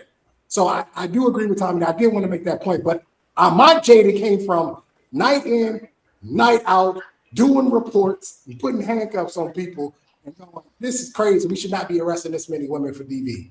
I was going to say your job. Real quick. Information Man, thank you for the $4 super chat, man. He said peace and respect. Information Man, if you're not busy tonight, brother, you can come on up here and join the conversation, man. The link is at the top of the chat. If you don't see it, let me know. I'll put it in the chat for you. I'm gonna put this out there for you though, Tommy. I think this was for Tommy. Somebody put it in the chat. They said, let me go find it. Damn, I should have started this shit. Hold on, let me see. Somebody said something about so many, there it is. So many men lose their life over a chick that's going right back to the guy that hit her. How do you feel about that? I've said this since 2020, and Trey will tell you, the number one reason why police officers, or the number one call police officers get killed on, is domestic disputes. So I understand the danger in there. It's just me as a man, I ain't about to watch you just stump a chick out. You feel what I'm saying? Like, it just that's something that's just hard for me to watch. And I'm not saying it's right, wrong, or indifferent. It is what it is. Yeah, you know it's just. I think any guy with daughters. I think any man with daughters like that. I want to add a perspective real quick. That man that punched that girl, he was a trained fighter. It looked like it. He sat down on the punch. Yeah, well, he did that. So my thing is, I go protect her. This motherfucker hit me with a round kick. I'm down there looking her in the eyes while we both on the ground. You see what But at least I died on my morals. At least I got knocked on my morals. No, fuck that. No, this is the thing. This is the thing. So, and I ain't gonna lie to you. Hold on, that even makes him more of a pussy. Yeah. So this is the thing. Well, he should go to jail. We won't see, especially you had what appeared to be a white man and a black woman. Yeah, that appeared to be. You don't know, but the thing is this: first and foremost, we need to be as men aware of our fucking surroundings. We can't be quick to act, right? Because that's what get us all fucked up too. So at the end of the day, when it comes down to it, if I'm walking past and I see some shit like that, there's a certain response that men actually will have with another man that actually will talk him off the ledge, because we ain't trying to do that shit for real unless we really, you know what I'm saying? Hey, if the nigga already saying fuck the world, it's a done deal. So you have to be understanding of what you're dealing with. That's not normal to see a man uppercutting a woman in the manner that he uppercutted her. You dig what I'm saying? So if you saw that nigga sit down on the punch like that, yeah, nigga, you better go over there and you better just start whooping his ass, then ask questions later. This is my point. Yeah, but wasn't that video? Wasn't it another girl in the car? Hold on for a minute. Because I don't give a fuck about the situation. If I looked at it as an onlooker, it does make me jaded. Wave your hand, Josh. When I'm not only seeing women on these panels talking shit, but what's going on, man? Especially at the level of life that I'm in right now, and I'm seeing it on the earth. You dig what I'm saying? When I'm hearing these young, I don't experience that. So my own experience with women, nigga, you already, Tommy, you know how we talk about how we got down, you know what I'm saying, or get down when we date women and shit like that. I'm looking at this fucking generation of fucking women, and I ain't talking about the generation Z's and the alphas. I'm talking about the millennials, right there on the end of that motherfucker, on the cusp. These fuckers that's parents that's getting ready to be fucking, or some of them are already grandparents. The way that they talk, nigga, is so fucking reckless. And I'm talking about on the earth. We already, as men, when it comes down to marrying and dating black women, we're behind the 8 ball. One of the reasons is because our voice has been silent for so fucking long.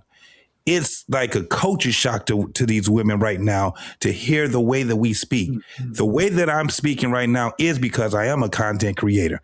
Is because I do talk, and I know that we have an audience right now. So for me to go up here and I'd be like, look, that was a great uppercut. I know who the fuck I'm you know what I'm saying, I'm talking to. But on the earth, I may not say shit. What you say, Trey? Call 911.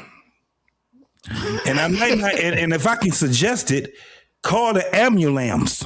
Not the ambulance. Call the ambulance.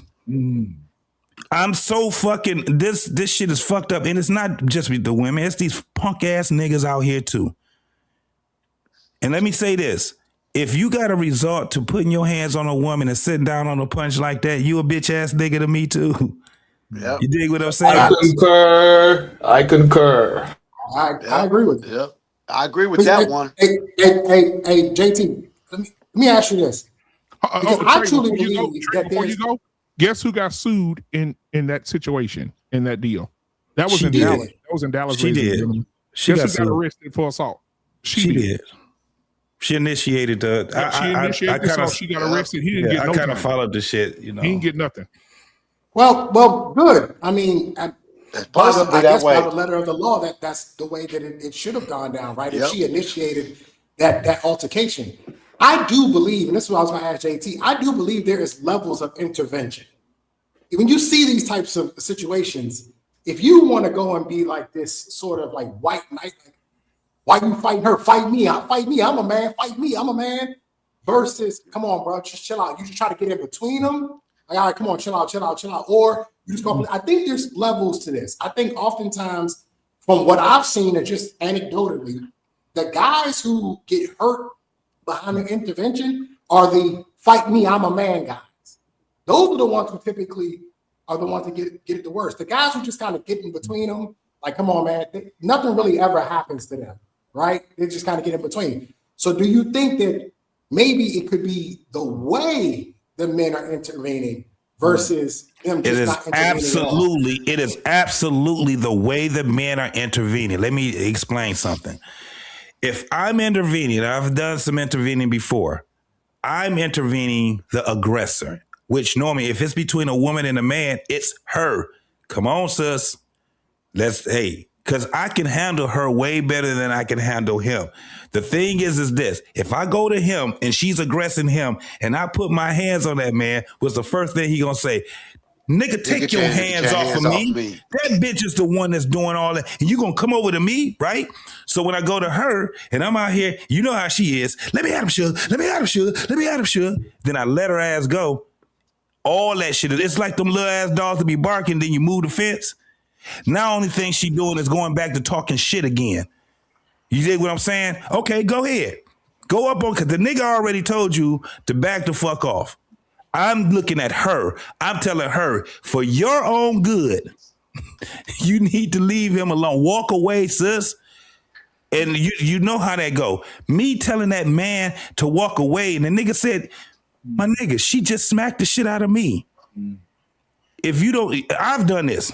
When motherfuckers sit back and I'm going into it with somebody, whether I ain't never got into it with no goddamn women with motherfuckers, but somebody that aggressive, and then motherfuckers is coming to me. And I tell everybody, anybody put their hands on me, we all fighting in this motherfucker. I'm not the fucking aggressor. Why, when the shit start to hit the fan, everybody's coming towards me? You know why? Because y'all already understand. That motherfucker's about to get their ass whooped. Don't you put your hands on me, especially if the shit got to a point where we already at the fisticuffs already, and then a nigga get in between. I get mad in a motherfucker. Nigga don't put, because now the nigga can sneak a punch on me, or a motherfucker can do whatever they want to do to me. Man, back the fuck up off me. I can control myself. So that's kind of how I look at it with men and women. My problem with that situation was once he got on the ground, he was advancing towards her. That's when my problem came in. If she was on the ground, got up and kept on running back towards him, yeah, you done. But once you hit her with that uppercut, she was pretty much done. And then you were advancing towards her to do more damage. And I'm like that. Now, I'm not about to sit here and go, hey, guy. Like, nah, that's out. If I'm going to do something, I'm going to do it. Ain't nobody about to sit here and announce no shit. It is what it is. But my only issue with that video was once you got her down, now you're advancing. Then you essentially turn into the aggressor. I'm like, that's weak. You know what I'm saying? Once you put her down, you could bounce out, and it's like she was done. You talked about the uppercut. But Tommy, the thing is this. I get that, and you're right. But my whole thing is that the message needs to be to her. You see what happened? My message needs to be to her because you can't measure. But and I'm not gonna lie to you, it's a race element too. you, I'm Josh. not about to watch no white dude do no black. It's just that's out. Dog. I get that Period, part point too. blank. But this is my thing. Once the shit hits the fan, you can't tell somebody once they give their aggression off on a motherfucker that's enough. No, it's not. It's not enough until I said it's a motherfucking enough. So the message needs to go to the person that sat back and initiated that shit. You see what happened when you initiate motherfuckers like that? You don't go sit there and say that bear shouldn't have mauled that woman to death and all that shit. No, you should say, hey, bitch, you understand that you don't go to a zoo, jump over the motherfucking fence and start fucking with bears. Walk the fuck away. You know you ain't gonna be able to win. I don't care how mad you is. Walk the fuck away because that can end your life. The message should be able to hit them clearly because they should be able to care about themselves as much. It ain't too much for that nigga to sit back and say, especially if he got bail money, fuck that. I'm there already. It's already done. It's now, already I'm gonna get Josh in here real quick because Josh came, but I'm gonna get Josh in here just after this. I want to show y'all this. This What up, also Josh? happened in Dallas. I guess Dallas, the woman is whooping the ass's place on the planet. But this also happened in Dallas. And I'm gonna show y'all this, and then Josh, you can take it from there. He got something he want to say about this. Listen, watch this. Let me turn the volume, get the volume right. All right, here we go. Spirit Airlines says it suspended an employee who works at DFW Airport, and police are now investigating after an argument with a traveler got out of control. She can't put her hands on me.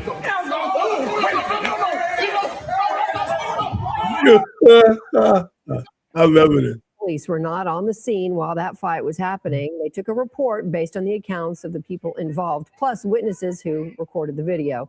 This apparently started over a problem with seating on a flight. Fox 4's Peyton Yeager joins us now with more. Peyton. Heather, and no one was taken into custody. Both parties involved were interviewed and released at the scene yesterday. So far, no one has been officially charged. Rest in peace, Spirit. Spirit Airlines supervisor and a traveler. Video shows them both on the ground shortly after she yelled a series of homophobic slurs at him, shoved him, and hit him inside DFW International Airport on Thursday. I'm at the Panda Express and we just hear yelling.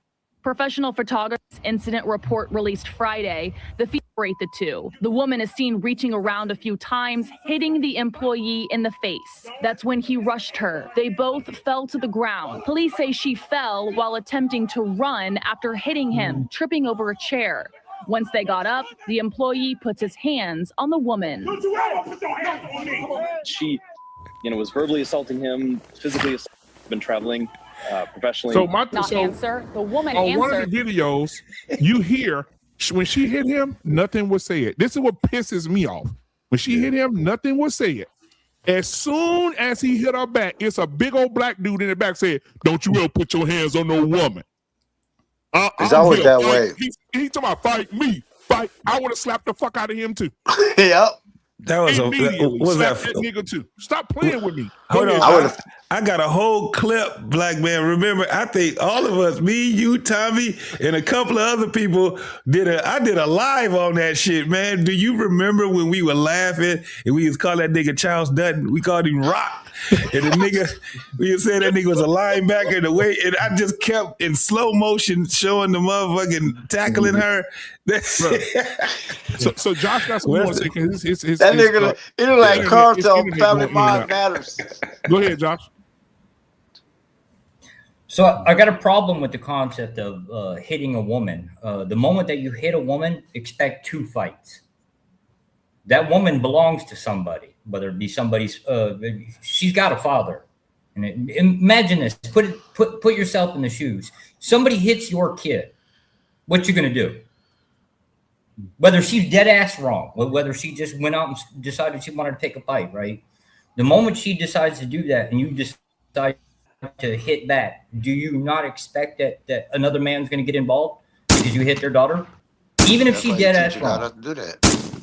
That's why you teach your daughter not to do that. Oh, okay. So no matter what, it's always going to fall on the women. Well, so you're letting women rule society. Josh, I've been You in that. teach your daughter not to hold on. put your hands on another man, or this are the consequences that's going to happen. If a man hit my daughter, I got two of them, just so you can know. If a man hit my daughter and my daughter was in the wrong, I'm going to teach her. Let me You should engage this never hit that again. man. Let me engage this again. My daughter acts a fool, goes up and whoops your ass, right? Or just smacks you, right? Whatever it is, right? Now, I'm offended because you touched my daughter, right? Mm-hmm. Now you had to fight her, and now you have to fight me. Why are you not offended? Hold on. I just want both of y'all. Hold on. I've been in this situation before. I'm a federal officer. You're not going to whoop me. There's going to be an army behind me. That's the problem. It's always going to escalate. I got a question for you. That's why you don't hit a daughter or hit a girl. Josh, why are you not offended that your daughter hit a man? Because it's my job to correct her. The moment that a man gets involved to it, you have an escalation. That's the problem you guys are failing to understand is no, we don't. The consequences are What about if it's a husband? What about if it's a husband? The question isn't about, I'm not bringing the concept of the morals. It's the escalation that comes with it. So hold on. I've had to deal with this before. My sister actually did it to her boyfriend, and she came and got us. And we came over there with instruments to come see dude. And he was curled up in the corner. Face was scratched the fuck up because she had clawed this nigga. And we had to turn around and look at her like, what the because of course, as a female, she came in as an innocent victim. Oh my God, I can't believe he.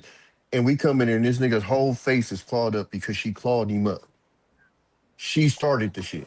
So we had to get on her ass. And you know, essentially we out here taking penitentiary chances because you out here starting shit with dudes, and we had to get on her ass about that shit. So no, it's not it's not an automatic. You just go. A lot of times you got to find out. And let me tell you the biggest part, especially if you know who you're dealing with. Now, my younger sister, if that had happened, it'd have been just green light because I know her temperament, but I also know my older sister's temperament. So we already knew it was going to be a story behind it. And if the story didn't go a certain way, then we would have had to do what we had to do. But when we went over there and we seen the dude face, we knew what it was, and we had to get on her ass about the shit. And I think that's the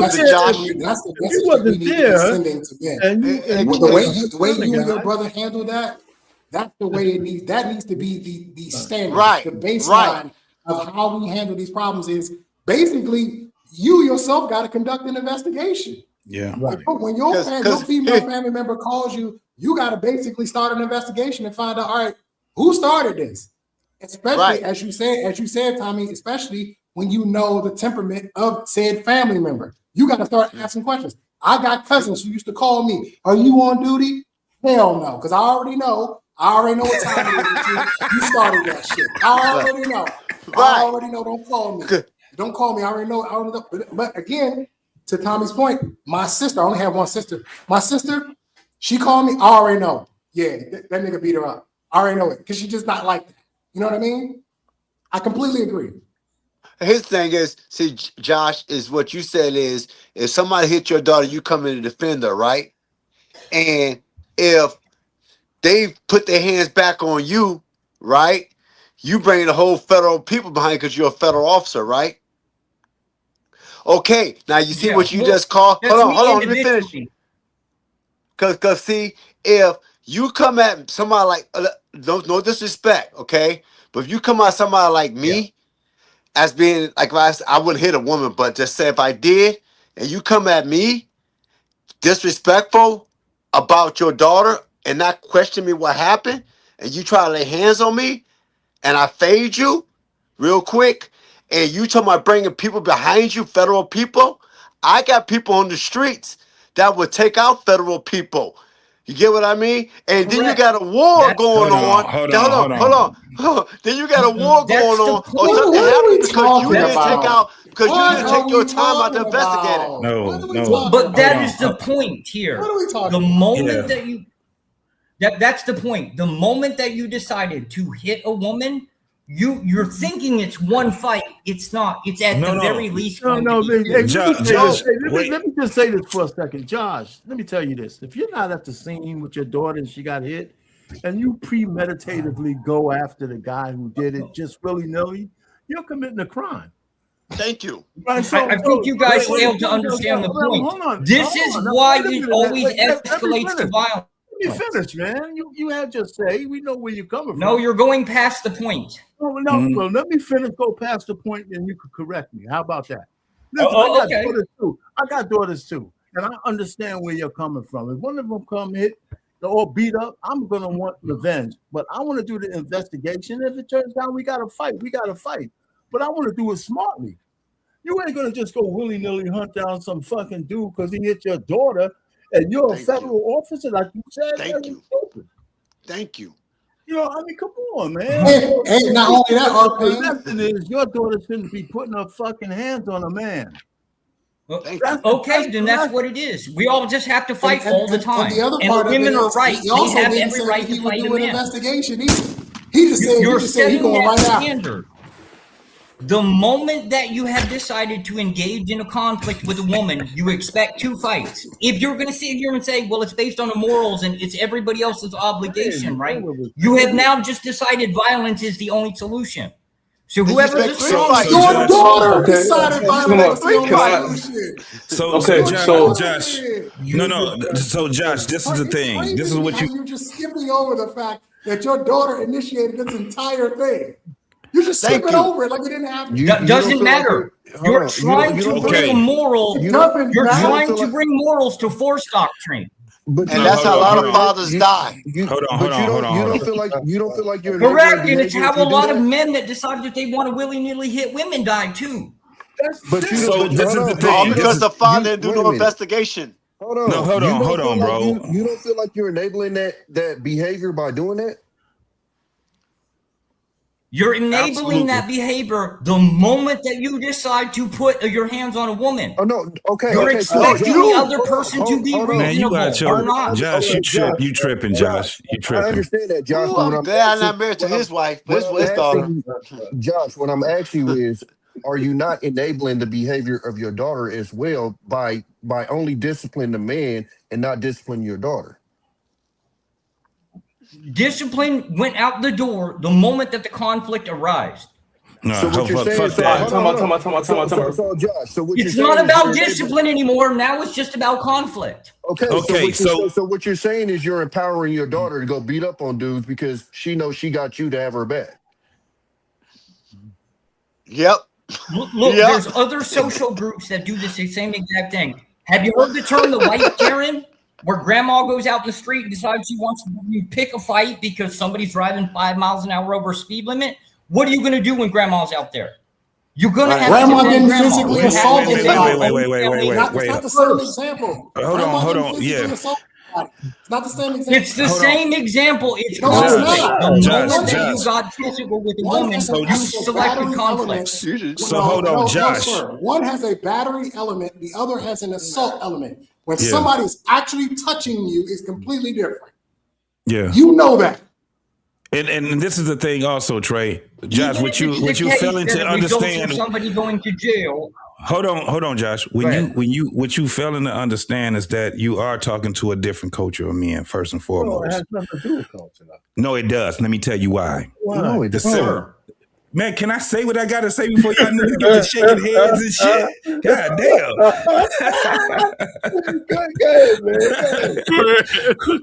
Hell no, JT, you wrong. We as black men, we understand that more than any other motherfucker on this fucking planet. When you sit there and you go out here and get us in trouble, we know for a fact that we have cemeteries full of niggas in honor of their, not daughters, because we didn't have a whole bunch of motherfuckers that called their daddy. Guess who they called? Tommy already said it. My brother, my cousin, and all this crazy ass shit because this bitch want to put her hands on a nigga and now she got mollywopped and now she want to sit back and get everybody roused up. We have that culture where that shit is fucked up. When you hearing us talking right now, I'm the motherfucker that's sitting back saying, I'm fed up with that shit. Just like a couple of other these brothers. I had a fucking sister. I wasn't in. I came home to visit. I wasn't even in country 10 hours yet. And this bitch, I got to go over here and save her motherfucking ass because she and some nigga that she been living with for 2 and 3 fucking years get into it and the motherfucker put his hands on her.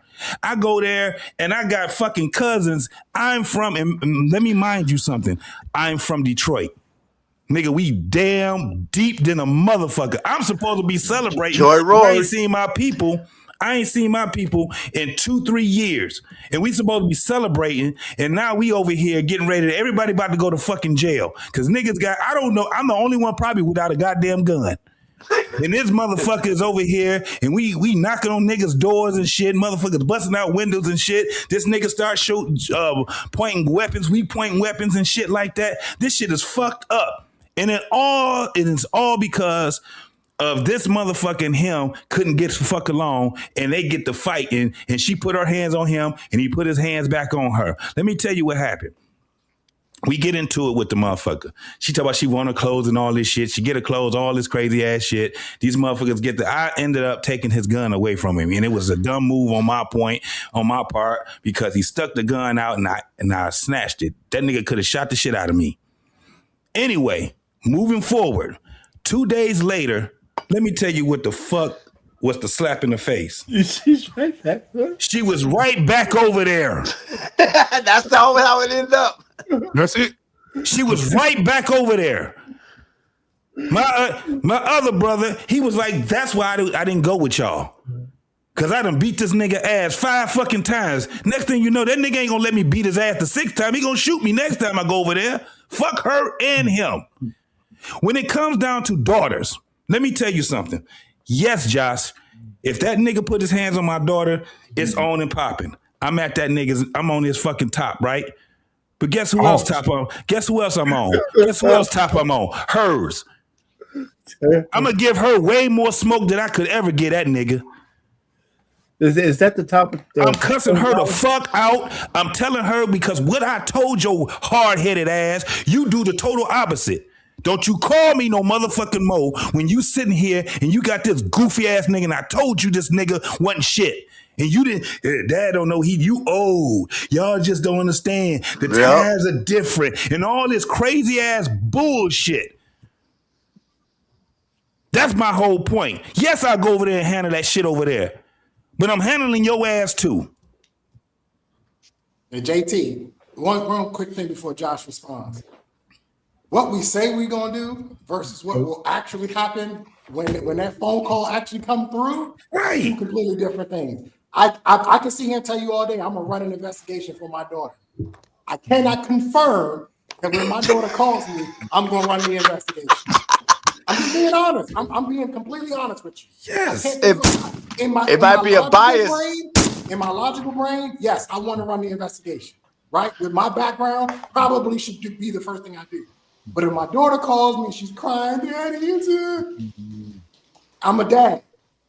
And same thing for my son. My son has called me crying before. I felt the same way, right? Yeah. So I want to. I think, I'm not saying we should give any grace, but I think it's as I said, we need to start what Tommy said, and we have to start to teach that to be the baseline. We have to start to get men to just take a quick pause. Just take a quick pause and say, hang on, who am I dealing with here? Yeah. But, no, and I was going to say that, Trey, is your reaction is directly based off of you knowing the temperament of your kids. Again, absolutely. If you know, and maybe that's my question to you, Josh. If you know that your daughter pops off like that, if you know that your daughter is quick to hit a motherfucker, does that then change it for you?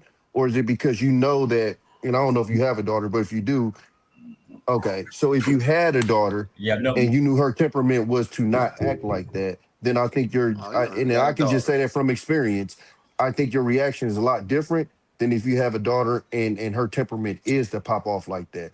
Because again, like we said earlier in the show, this shit don't come out of nowhere. This shit is in you. It ain't on you. So that's my thing is if you know the temperament and you know she's a hothead and you know she's like that, I think your reaction is different than if she doesn't have that temperament. And if it's not, then you're just enabling her behavior. Because one thing a human will do is if they know that they have the power of somebody behind them, they're going to use it and abuse it. But it's accepted for. This is the thing, also, Josh. And I'm listening to what you're saying. It's accepted that you just like fuck that. I'm balls to the wall for my daughter, right? Pause. And so it's accepted, right? So when we're talking about combat, that's what I'm saying. When we out here and we fight for our women, our daughters, and our sisters, and all this crazy ass shit, we just balls to the wall. We don't give a fuck if she was right, wrong, or indifferent. It's always been a part of our culture. Now we're at a point where we're kind of fed up, man. We got the dog. When I tell you, we have cemeteries full of dudes that was in honor. It was in the honor of some goddamn female that probably wasn't even a fucking family member. Yeah, we got cemeteries full of that shit, man. The reason why I jumped in when you said that is that might be American culture, dog. It is. That's what I'm saying. That's why I said that he had to understand what the culture is, who the guys he's talking to on this panel right now. That's why I said what I said. But I'm saying, but I'm just. And I also think him not having a daughter also plays a part of it. It does. It does. Right. And hypothetically speaking for Josh, Josh, so let's say for instance, you do have a daughter, and she come home and say, "Daddy, Black Man Unfiltered did this to me." And you come over with your daughter and you say, "Come on, baby, I'm finna come over and I'm gonna show you how to fucking take care of this punk." And you get over and you swing on me and I beat your ass in front of your daughter. That's another issue. That's another issue you gotta deal with. So now I done whoop your daughter. Yeah, Josh, what if you don't win the fight, Josh? Your daughter swung right back, on me, fellas. I whooped her ass, and then you swung on me and I whooped your ass in front of your daughter. What happens? Yeah, I'm going to take a horrible humiliation tactic. And I guess that's what you guys don't understand is if you're taking correction, if you're allowing your family member, daughter, spouse to be corrected by an outside person, you accept it across the board. So if I can correct your daughter by smacking her down in the street, so can the government, so can the KKK decide they want to come along and do it, right? You're setting that precedent the moment that you put your hands on another person. That's a whole different. Okay, so my question for you. Precedent. So my question for you, as a man, who has authority to correct you? As a man, another man. Okay. So you're saying that the world that we live in, the only authority to correct a woman is another woman? No, another man. A man has the exclusive authority within our society, okay. Globally speaking. So if a woman completes an indiscretion against a man, who is supposed to correct her? Usually going to be her father, brother, sibling. It just depends on age and who's available. Her father was not there present at the time of the indiscretion. Her father was not there present and witness to whatever the indiscretion is. Yeah, I missed the question. Yeah, it's not available. Okay. Then the man ought to seek that out. If you on the street, random Joe Blow, runs into a situation, right, and you want her corrected, the onus is on you to seek out whoever her family is and inform them. I will tell you this, sir.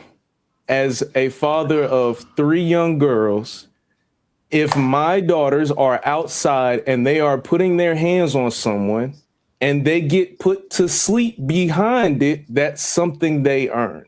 I'm not happy about it. I'm not proud of it. It's not something I'm looking forward to. I agree with Trey. My reaction to it, I can't guarantee you what it's going to be. There's an ideal reaction. There's an ideal reaction that should be correcting my daughter because she is the one that made the indiscretion. No matter what his reaction was, she created a problem. Right. I get your point.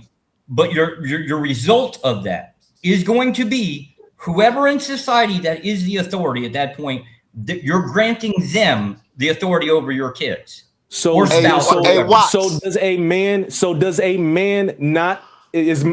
not allowed to defend himself against a woman? Is he not allowed to defend himself?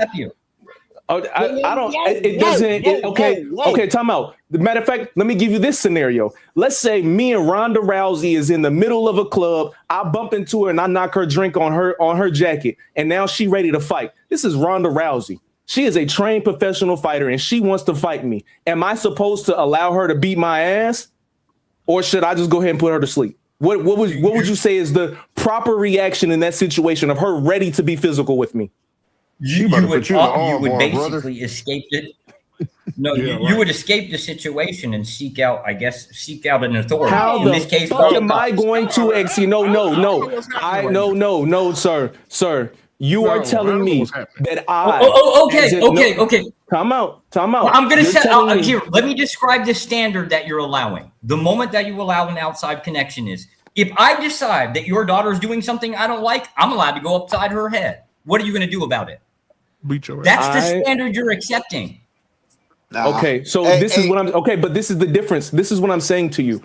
There needs to have some kind of understanding of what transpired here.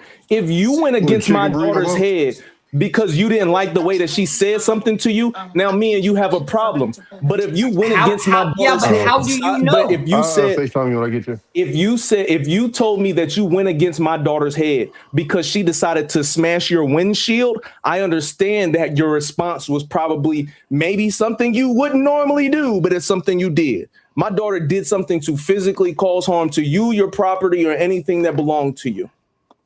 If your response was to be anything other than defending it or yourself, I would. If your response was to be to defend it, I would understand that.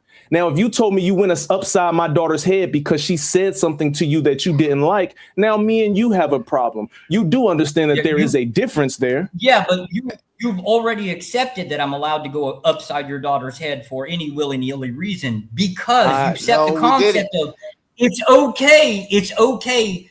The starting premise is it's okay to fight a woman.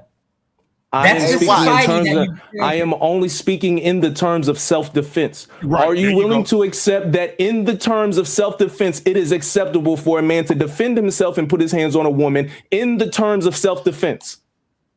No, unless the self-defense. So cool. I have no further questions. Hey, Watts. You know what I think it is with him, Josh, is that he's not like me, you, and Tommy. He doesn't have daughters. Because over time, as you raise daughters, you understand, you get to know your daughter. When your daughter do something, you be like, I know that. I know she's wrong there. And you get to understand that. Then you know how to take action when it comes. Because, hey, Josh, you're a Christian, right? Are you a Christian? You believe? Okay. You believe that as a father, that is your duty once you give it to the man, that he takes over your responsibility, right? Yes. Okay, so if you discipline your daughter, right, for her wrong, her actions, and you don't get chastised for disciplining your daughter, and now you get that responsibility to somebody else, why are you going to try to discipline that man for what he's doing, what you getting the responsibility to do? Yeah, I didn't agree to give. So I guess the parallel is I don't agree willy-nilly to allow society to. No, I don't. I don't make that agreement with society that society is allowed to correct my daughter. But you give it to another man. To another man, if she gets married, yes, it's his responsibility to protect her. It's his responsibility. But that man is not society. What you guys are talking about sets a precedence within society. Josh, so let me say this. If I'm out somewhere, Josh, I'm not going out saying, hey, look at that lady over there. She looks like she needs to get punched in the mouth. I'm not going to do that. What I'm going to do is if I'm walking around my daughter or my son and a young lady's in line, I saw this video. I think Tommy was here when I showed that video. I think it was a lady. She was she was fit, very fit lady standing in line. And I guess the dude walked up when she stepped out of line and wouldn't let her get her place back. She punched this man so hard, she broke his nose and his glasses and had his nose bleeding. And this man just balled up and let this woman keep beating on him.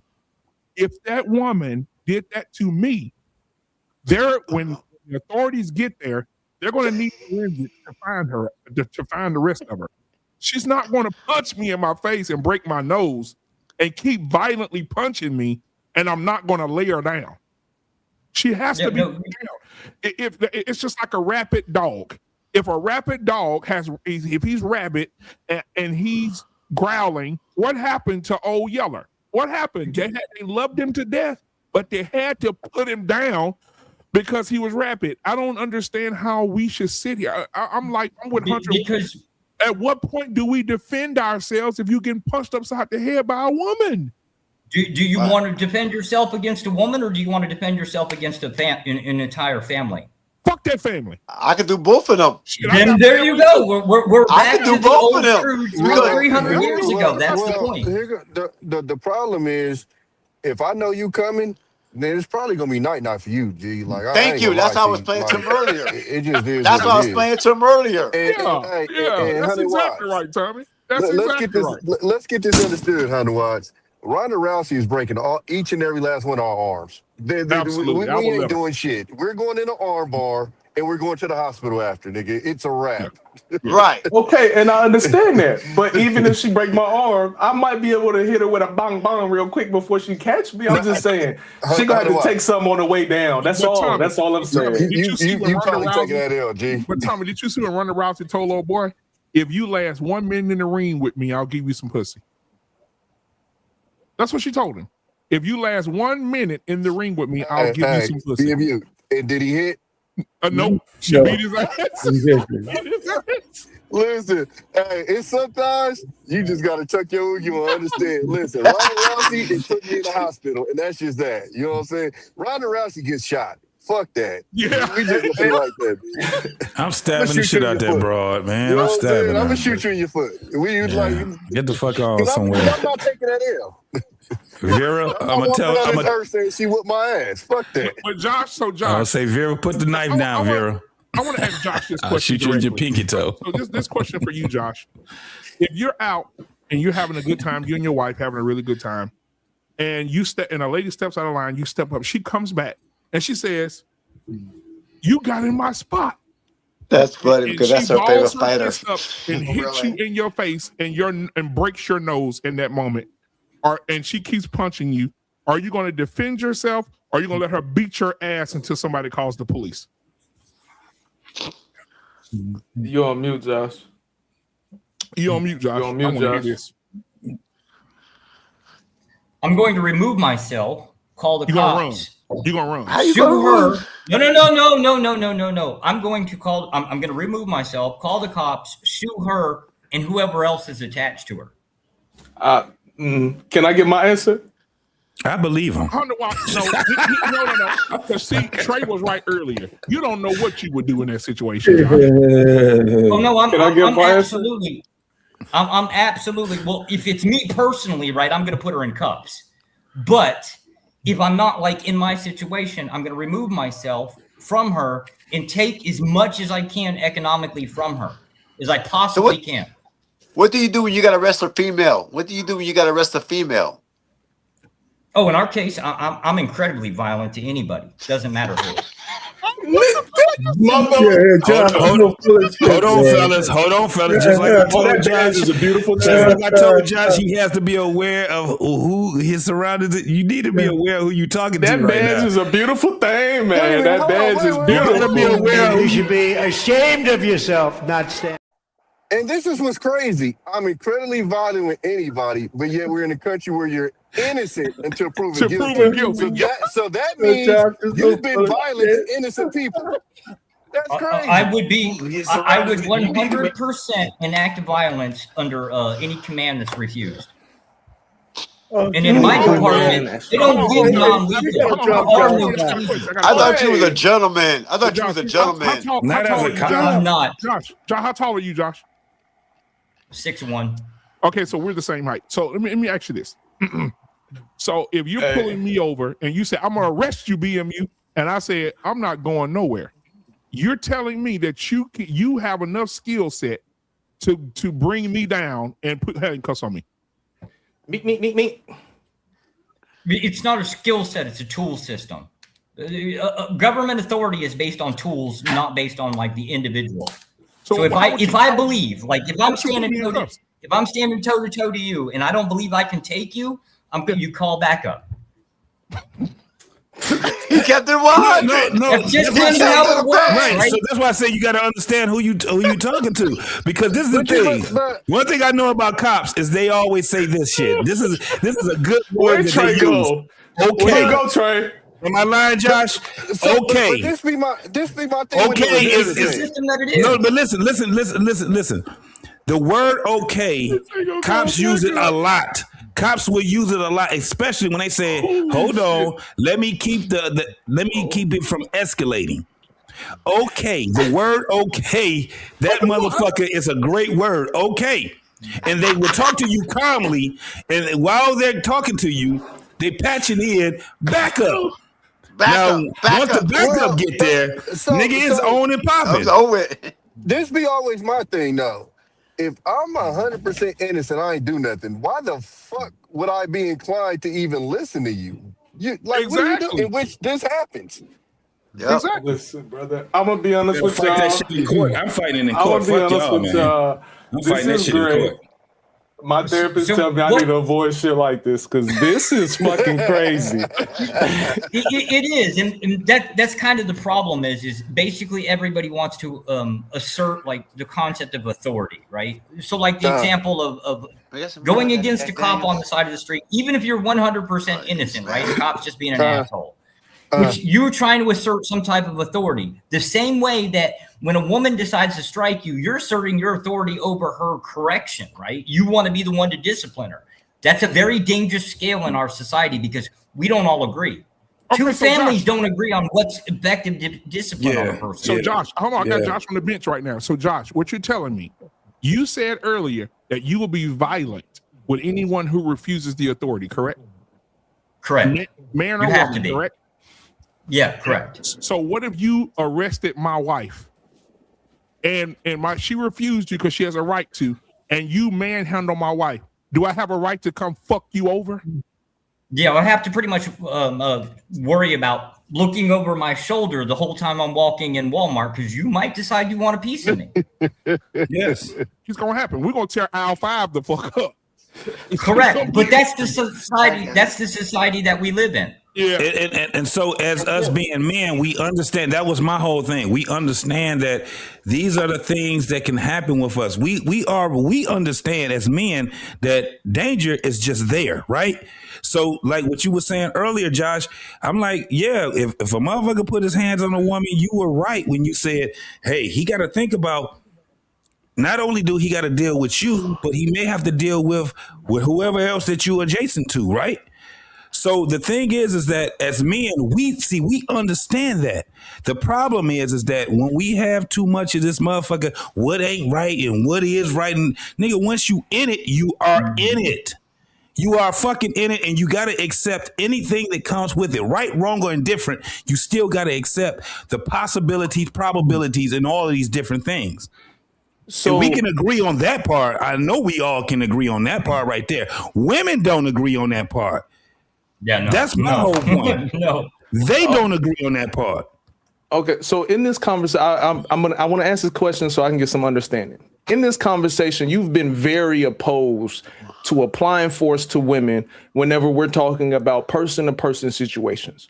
You have said, no, fuck that, person-to-person. Because wife, daughter, a regular rando, we'll just label it person to person, right? Yeah. So person to person interaction, you have been opposed to a man putting his hands on a woman. You're supposed to somehow find your way out of it, call the police or whatever the fuck.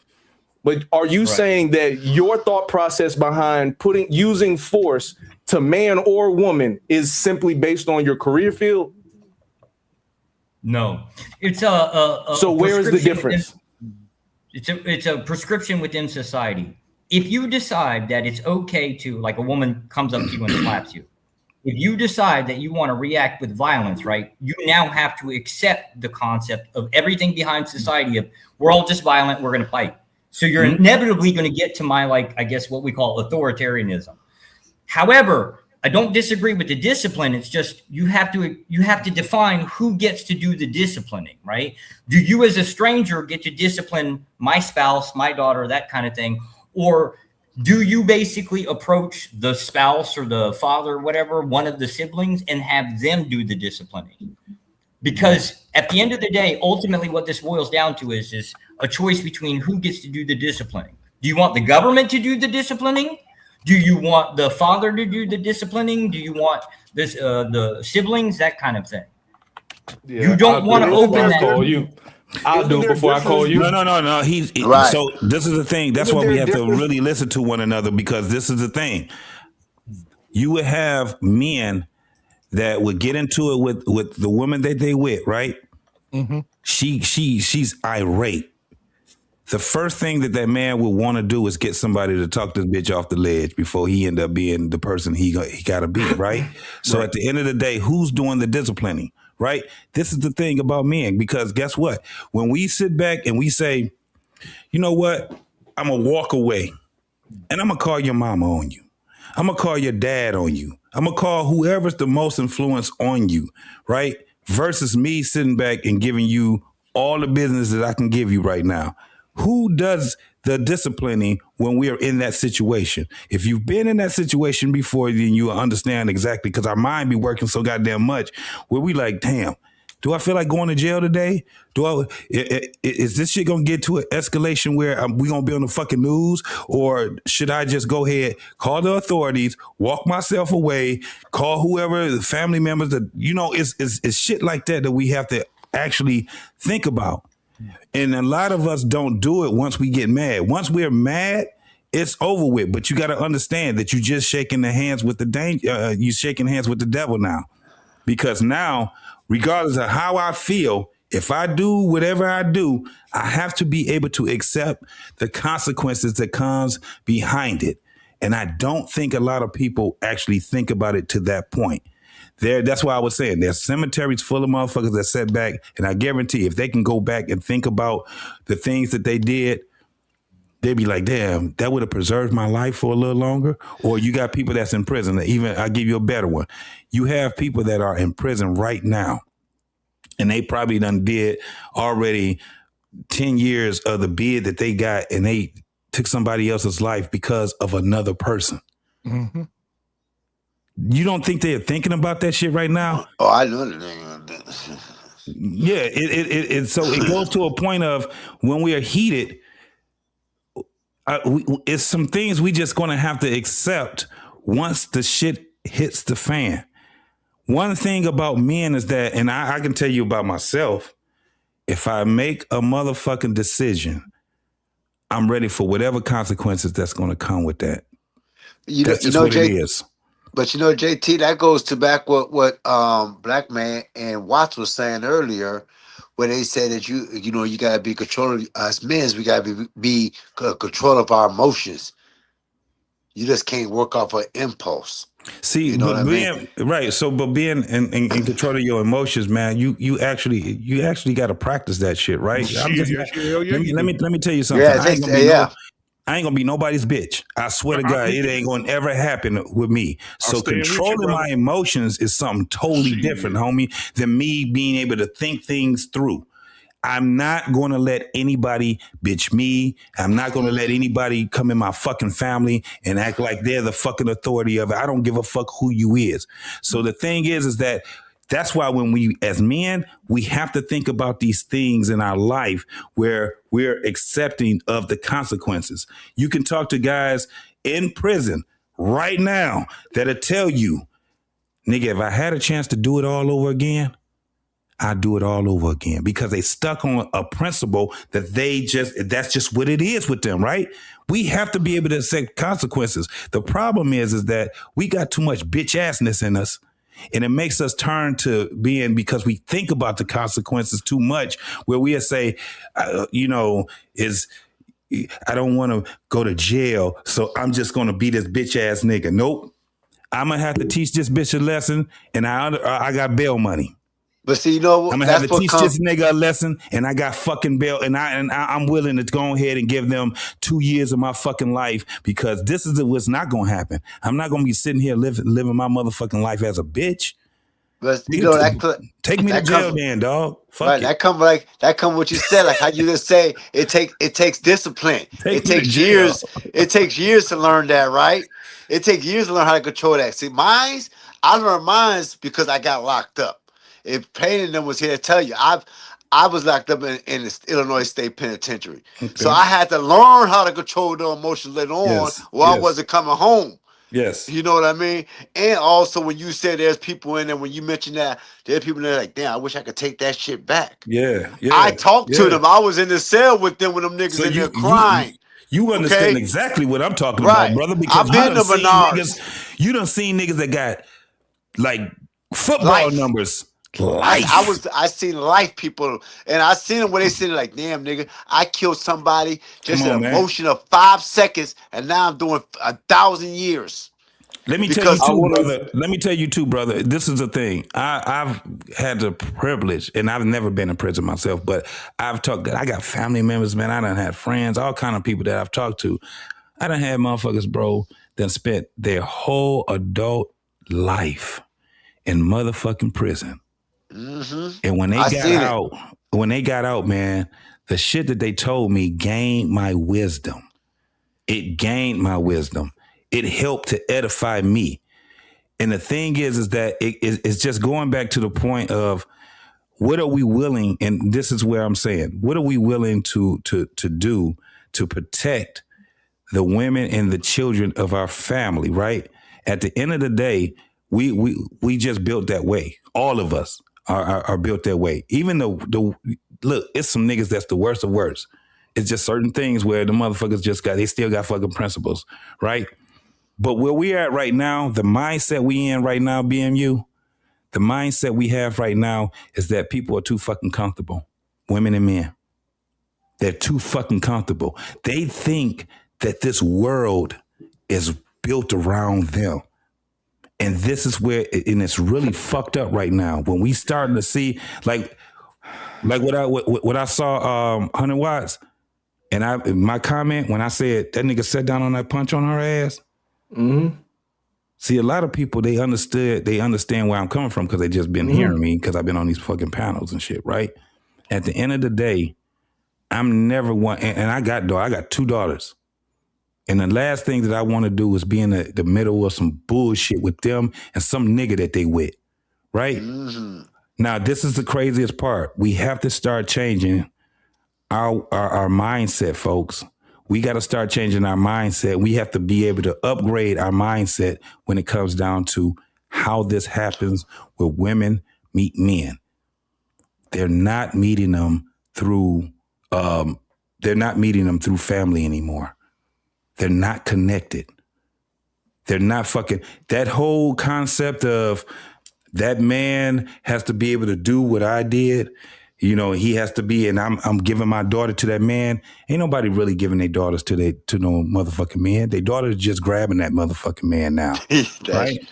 So even if it was to a point where you say, well, that man has to be able to do what I've never did, and this is crazy, and this is in America. What, he gonna be sitting there being a weekend husband? he gonna be a husband to be able to. He gonna be a husband for 2 weeks at a time. It doesn't matter because this is the thing. As men in America, our voices have been lowered so goddamn much, bro, that we don't even have fucking authority over anything no more. That's nothing. True. And that's now true. We're trying to take back that authority, and we're trying to figure this shit out.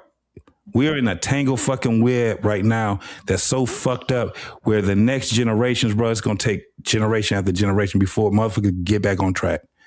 At the end of the day, I'm looking at how this shit is. We talking about marriage and dating and all this shit. The reason why we talk about it so fucking much because we are in a deficit. We are in a big ass fucking deficit. Women don't like men, men don't like women. And this is the tangle web that has been, and this was really fucked up. This is why life is just life, whether it's fair or not. You can't even call it. You just call it life. The reason being is this. The motherfuckers that had been complicit in this shit, a lot of them gone. They ain't been here in 30 years. A lot of them motherfuckers died long time ago. That's why we still stuck on crazy shit. Well, slavery and Jim Crow and all this crazy ass shit that we be talking about, and when none of us was there, that shit sounds crazy as fuck. And then we try to talk about, well, women, and they not dealing with this shit no more with men because women, they have the ability to make money. Hey, JT, let me ask you something. Fucking life. Let me finish this one. All my fucking life, there ain't never been a time that I ain't never seen a woman making money having a fucking job. I've lived where I saw that women did not have a fucking bank account. But let me tell you what, they had means to get that motherfucking money out that fucking bank. Yeah, I agree with Let's you. have a moment of silence for every man who tried to turn a hoe into a housewife. Okay, bow your head with me, please. There we go. And let me ask you something. What do you think created that society what you just talked about? I mean, force, the force of the world, bro. It's so much shit has happened in this world where, I mean, you gotta read books and look at documentaries and talk to motherfuckers that's been there and all kind of shit. I can't go back because if I start talking about what started it, then I'm gonna be wrong as shit. Man. This shit, we are old beings. Very old. This shit is just one thing after the next. It has not been a pause. This shit is constant. Everything that we experience is a constant thing that we experience. So to understand, when we talking about what started it, we have to go to a period in time to say this is where it started, but we got to end it in this sense. Because if we go back to, I'm so tired of talking about fucking slavery, nigga, I feel like I was a goddamn slave. But I'm talking about when you was talking about the women's and they feel like they're independent and all that, right? Yeah. What do you think that caused that? Where the point where you think that was at? What you think? You think that was like maybe like housewives or something like that? No, it's a multitude of things. And if we get into it right now, like that's why you have to go back to the Black Man Unfiltered, giving a good shout out to him, and go and look at some of the conversations that we had. We've talked about these things in increments. You can't really talk about what started it in one fucking setting. It's a multitude of things, man. This world is very big in history. If you start reading history, you're going to understand that everybody has different prospects. For one, you have the religious prospect. You got you have the political, but then this is what a lot of people don't like to talk about too. The shit that really be moving the motherfucking world, Masonic. That's good. When you start talking about the Masonic way of living, when you start talking about this whole thing where why is everything happening the way it is, go to the Masonic. You'll find out a whole bunch of crazy ass shit. JT. Yes, sir. You see it? Masonic. So you see it? The bro. Yeah. Yes. You see it? Yes. Absolutely. So you think like all absolutely. like you said, all of it is coming to a cluster. It's a bunch of things like feminist movement, Masonic, and all this into everything. That led to them.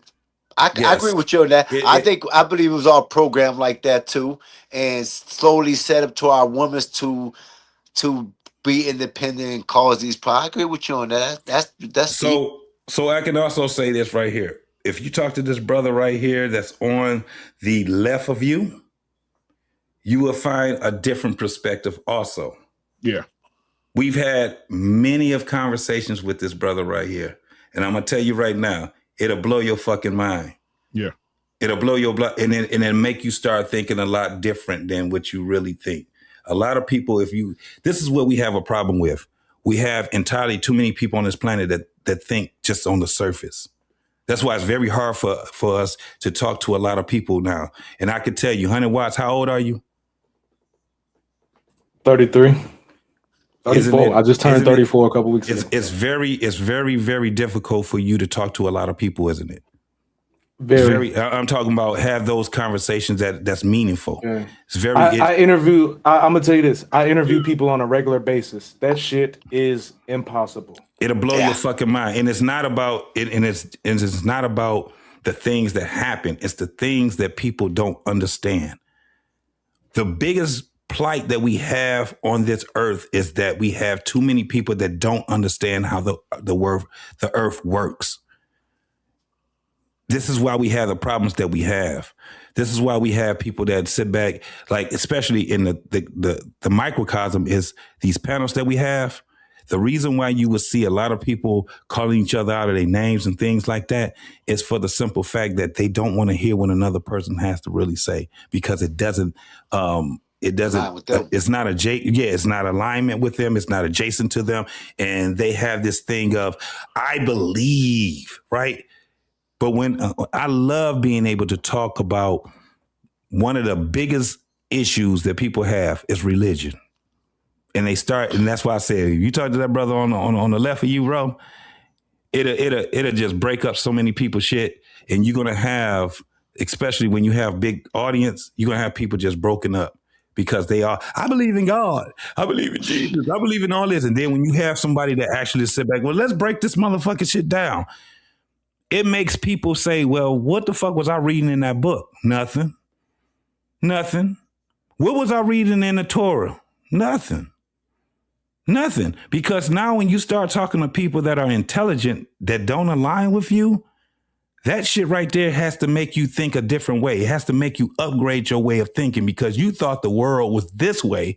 Then you talk to this person and you say, well, shit, why are they believing that? And it seems so fucking foreign. Oh, I like that. I like that. With our body, when something is foreign going and coming into your body, what it does, it tries to fight it, right?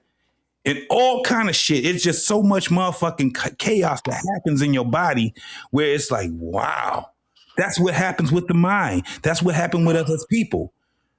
I like to get on one of them on conversation with y'all one day with that about that religion and stuff. Oh, yeah, Doc. Yeah. Oh, I love that, because I don't believe in religion. I don't believe in religion anyway. I'm more spiritual, and I don't believe in this modern day religion and all that, and this Bible and all that, Jesus. Well, I believe it, but I believe in the spirituality of it, but not what they rewrote all in it. Get what I mean?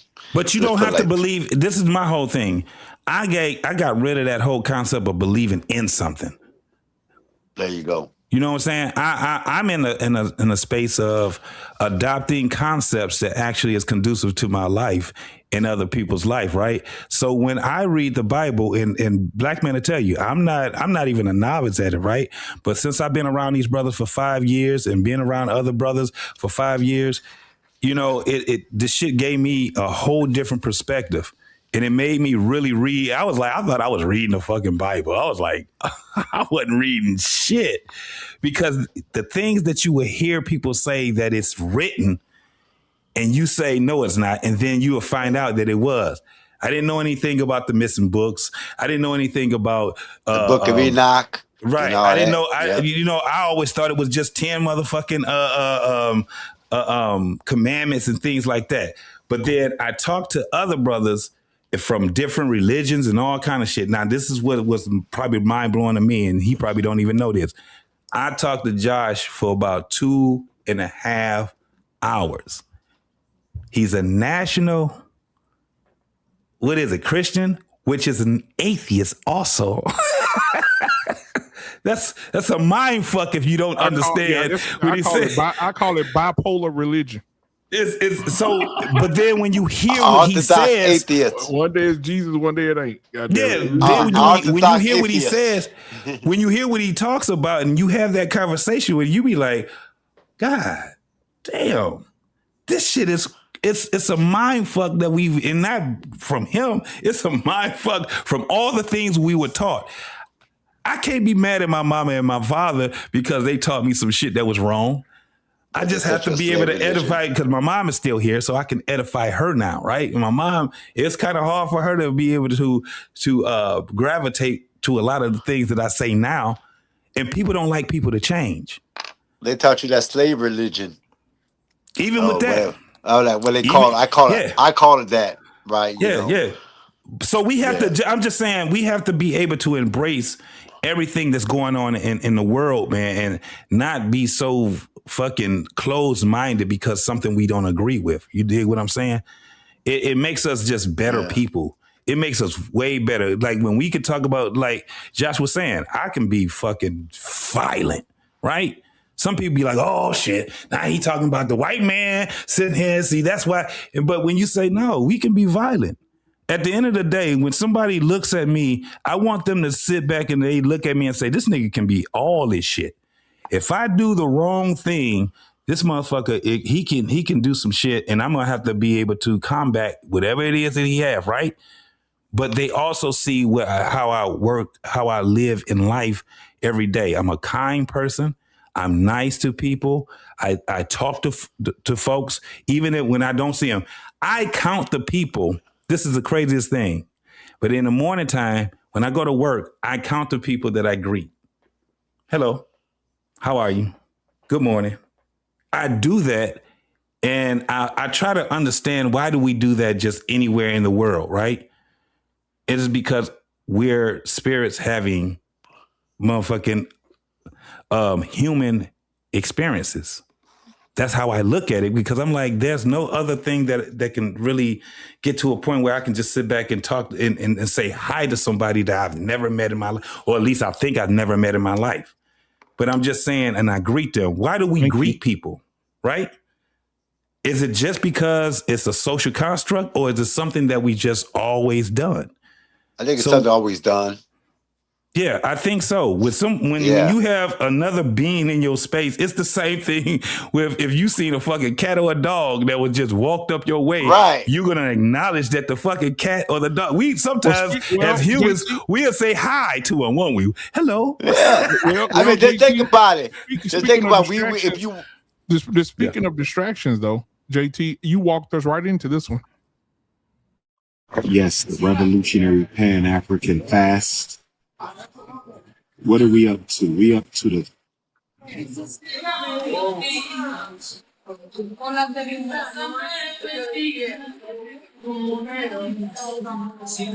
we must stay focused, my brothers, in the Dominican Republic. We must stay focused in the Dominican Republic, my brothers. They gonna make me hate that man. Fuck that. That was not focus. That was not focus. That cat right there is hilarious. Whoever passed by him was bad, boy. Yeah, she was bad as shit. She was bad as shit. You ain't gonna make me not like him. I still like the nigga. That's my man. Where's the fucking school? Where's the goddamn school at, though? That's all. It's a building there. Did you see the live? No. He had the news people in the where he lived, the news people and all that. They go find it, and he took them into school. They opened that bitch. Yeah. Okay. He had to walk around it. Yeah, he got to open that motherfucker. I'm still rooting for the brother. He had to fight that state lawsuit. They were trying to take his money, saying his building was condemned, and he had to bring them people to show they had interview. What did he say? I told him, this your Pan-African brother. I told y'all it was coming. I told y'all. Look, like that was my man, though. You see it? Look. I was like, damn, he opened that bitch. Damn, after 20 years, he opened that motherfucker. That's what's good. That's what's up, man. That's what's up, man. Yes, he got it there. Yeah, but, man. But as we come to a close, I gotta go. But I will say this, guys. Next Tuesday is gonna be hard for us. We're gonna have a real hard show. Pause. On Tuesday, 100 watts. Make sure you hear Josh if you can make it. The title for Tuesday's show is I'm gonna say it. I know it's not gonna be sexy. Martin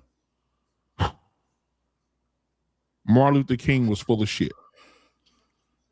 We're gonna talk about that Tuesday. Martin Luther King was full of shit. Okay. Yeah. Okay. I'm with it. Make sure y'all ready for Tuesday. It's gonna be tough for some of us colored folks on Tuesday. It ain't gonna be tough for me because I was talking about that shit today and yesterday on the earth, and I'm like, I'm ready for the conversation right now. Yeah, I was just talking about that too. Motherfuckers was sitting there so I'm definitely ready for that. But Josh, if you're available on Tuesday, man, 8:00 Central Standard Time, brother, I'd love to have you back. You are absolutely welcome. Here, of course, 100 watts. Yeah. You're welcome to come. You know that. Beige Rage in the building, man. Thank you for being here tonight, my brother. I appreciate each and every one of y'all, man. And until next time, man, we out. Peace. Yeah, peace.